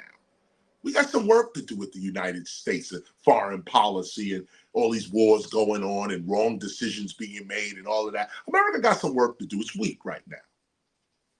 But in the 70s, the 80s, especially the 80s and 90s, America was at its peak. Was at its peak. New York City was at its peak before 9/11. These are the people who came down on us and said, yo, what you do? They criminalized our whole culture. As opposed to trying to help us and support us, they criminalized us. And many of us lost our lives. Many of us were incarcerated, wrongly incarcerated. This is our story. If that story don't mean anything to you, then so be it. You're not hip hop. That's your choice. Because to say you are hip hop means that you got to empathize with hip hop. How could you say I'm hip hop and no empathy for the culture, no empathy for the people in the culture, no vision for what your culture should look like? But you down with the culture, you yelling culture all day, but no responsibility to the culture. Though that's fake. That's fake, and we got to call it like we see it, like it is. So this is today's lesson, y'all. I hope I wasn't too harsh on you, but this is today's lesson.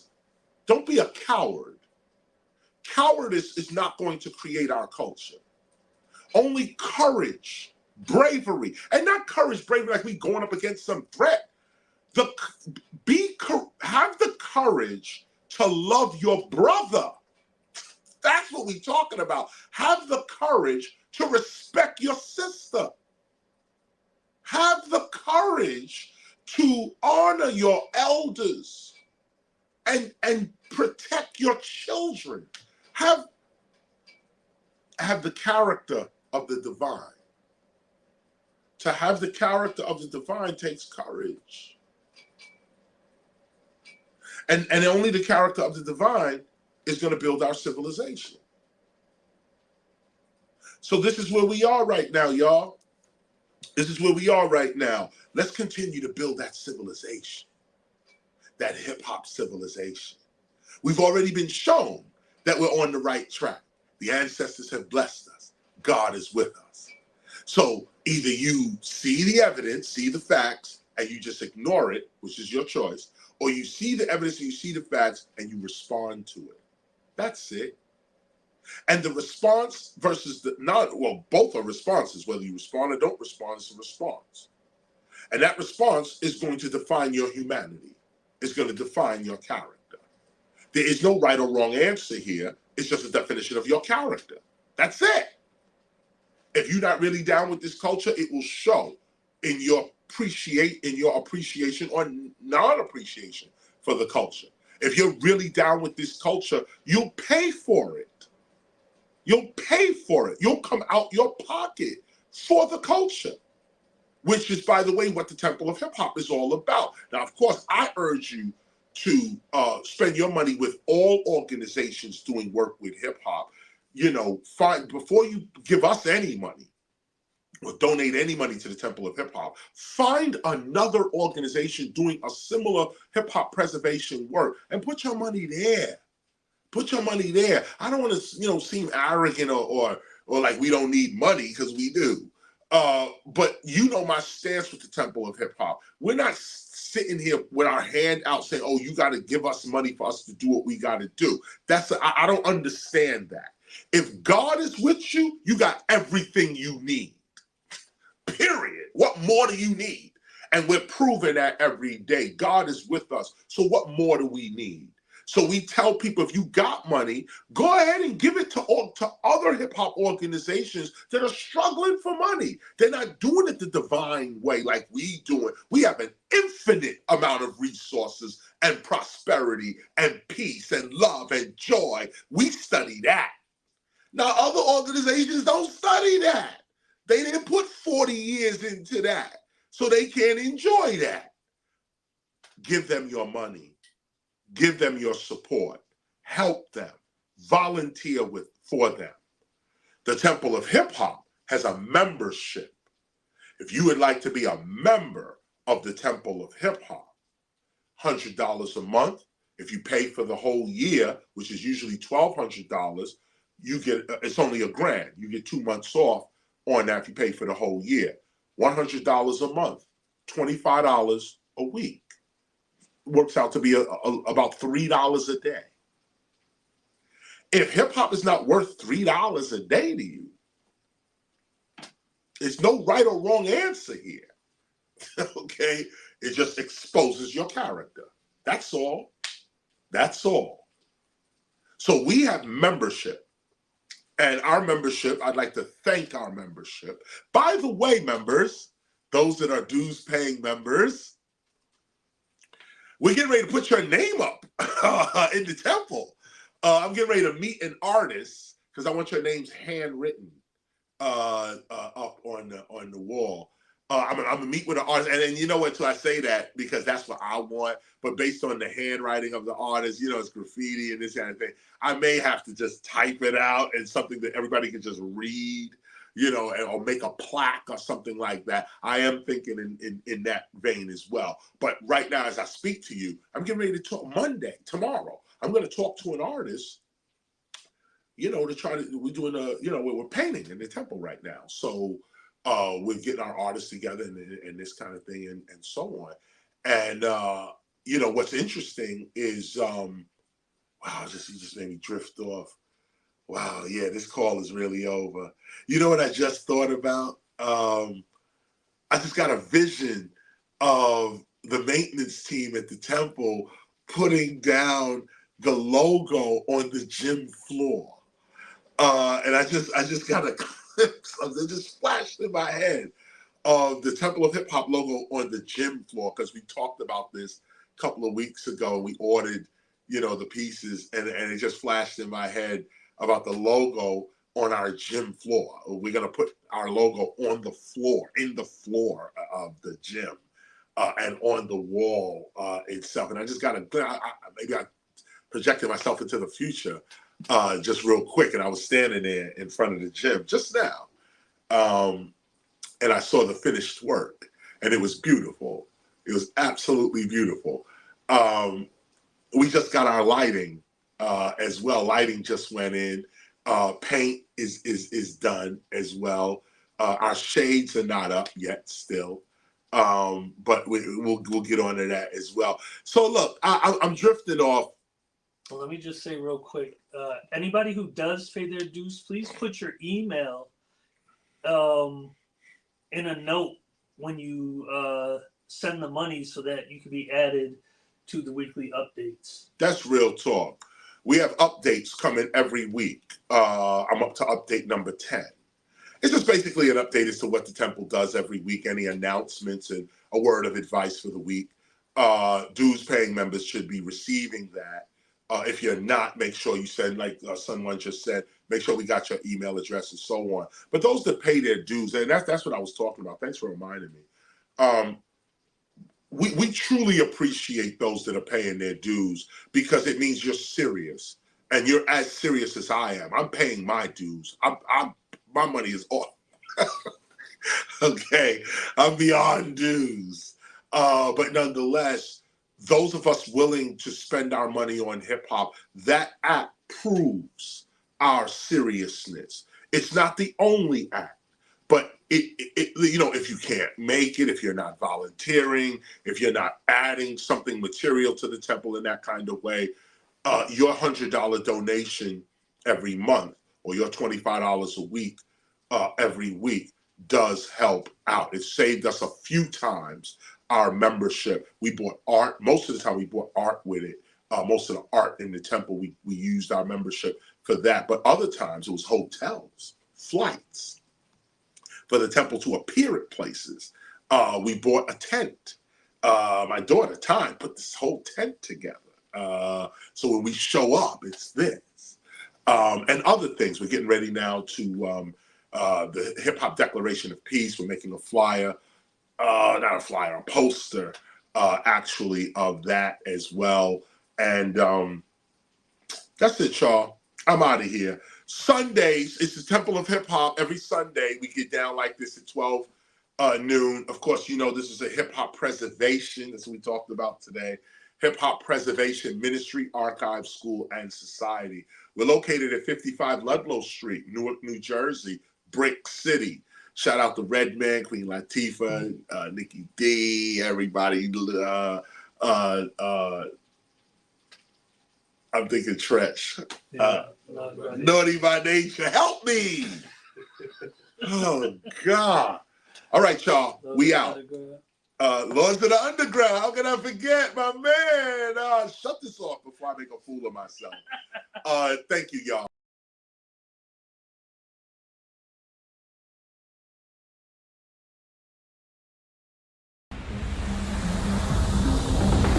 Ladies and gentlemen, it's time to kick ass. Welcome to another hip hop study session.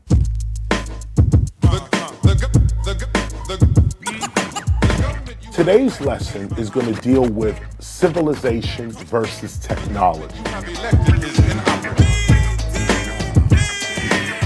Well, just before we start the lesson, of course, you know, the MC must remain hydrated. What this is B12 vitamins, very important for the MC. I'm right now in Bedford, a small town in the UK. And as you know, as I'm touring and going around, you know, I'm doing my own studies. I'm writing about 4 books at once right now. Don't even ask me how that's happening. But that's what I'm doing. I'm doing research as I go through these towns. There's little museums, little libraries, even conversations that you can't get unless you're on the ground. The show is just up the block, so I'm not taking a limousine or a van or anything like that. We're gonna jump out, and I'm just gonna walk to the show because it gets the body pumping. It gets your blood going, and then when you get on stage, you have the energy and the vitality to really hit people in their head. Oh yeah! And this is what it's really all about. What it's really all about is maintaining your humanity. Hip hop reminds us of what it means to be human. You know, I could rap like this on the corner. You gotta see what it is for sons and daughters. I could just do that all day. I didn't plug into anything. I didn't have to, turn something or press a button or anything. What up, man? I didn't, go into anything. I can do these skills without any electricity, without any technology whatsoever. People don't realize what the actual significance is to being human. And this is what hip hop is really all about as well. It's about your humanity. Sure, we use technology. You know, we got Twitter, Facebook, in fact, the entire internet. We got cars, boats, planes, cellular phones. We live in very tech societies or technological societies. Really, when you think about it, technology does not define civilization. What defines civilization is your humanity. How deep you can actually be or become closer to your humanity. What up, man? So remember this, civilization is not technology. Civilization is an advanced stage in a social development. Social meaning the interaction between human beings toward one another. When we cooperate with one another, when we cheer for one another, support one another, we are being civilized. But when we're shooting and robbing, stealing, lying, basically competing against one another, we are not civilized. There is no way you could call a society that its citizens are in constant competition with one another, you could call that a civilization. No, you can't. That's a technological society. That's a society based on technology. The gig is right up here. I'm gonna walk in, see what I get. Respect all day. Respect. Love you. Fucking legend. No me without you.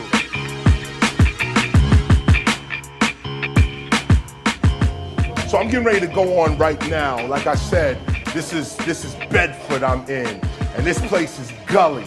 Real hip hop is here tonight. It's sold out in there as well, and this is how we gonna do it. Predator Prime is on. He just turned this. Oh, you see that? Hear that? See, he's doing it right now. He's getting it started right there. That's DJing. Before the MC comes on, a DJ throws on the crazy to get you reminded about what this is really all about. So here we are. I'm gonna get it started right now. Let's go.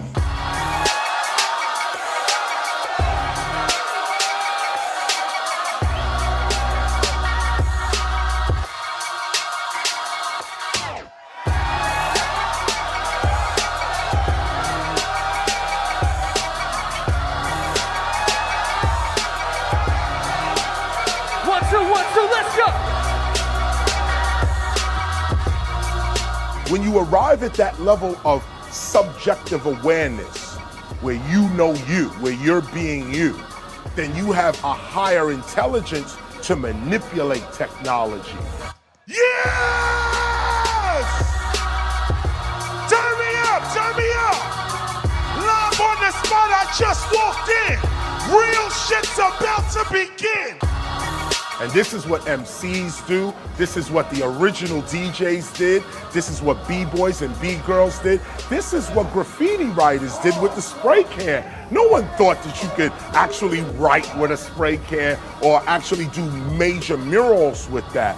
Graffiti writers or aerosol artists made that possible because they were human beings first, and then they applied that to their technology. Many people tell me this style is terrific. It's kind of different. Let's get specific. KRS-ONE specialize in music. Only use this type of style when I'm from the South Bronx, the South Bronx, South Bronx, the South Bronx, South Bronx, Okay. South Bronx, Okay. South.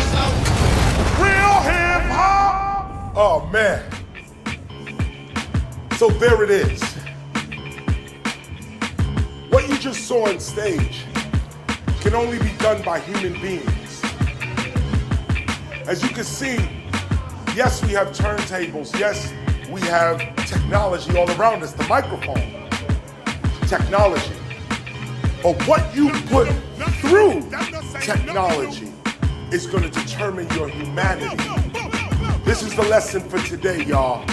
Hip hop returns us to our human skills. It's not about just relying on technology. It's about your civilized self. Are you cooperating or are you just competing? Competition is good. You know that's how we started. But when you reach a level of maturity, you realize that cooperation is even better. Hip hop is a civilization. Don't get it twisted. We are above race, religion, class, you name it, gender, doesn't matter. Dr. Martin Luther King said that one day he's gonna live in a place, or his kids are gonna live in a place where they won't be judged by the color of their skin, but by the content of their character. And the content of one's character is what you are about, what you can do, where you are. So this is it, y'all. Hip hop, it retains you, returns you, and it retains you. It returns you to your human skills. Be human. Peace.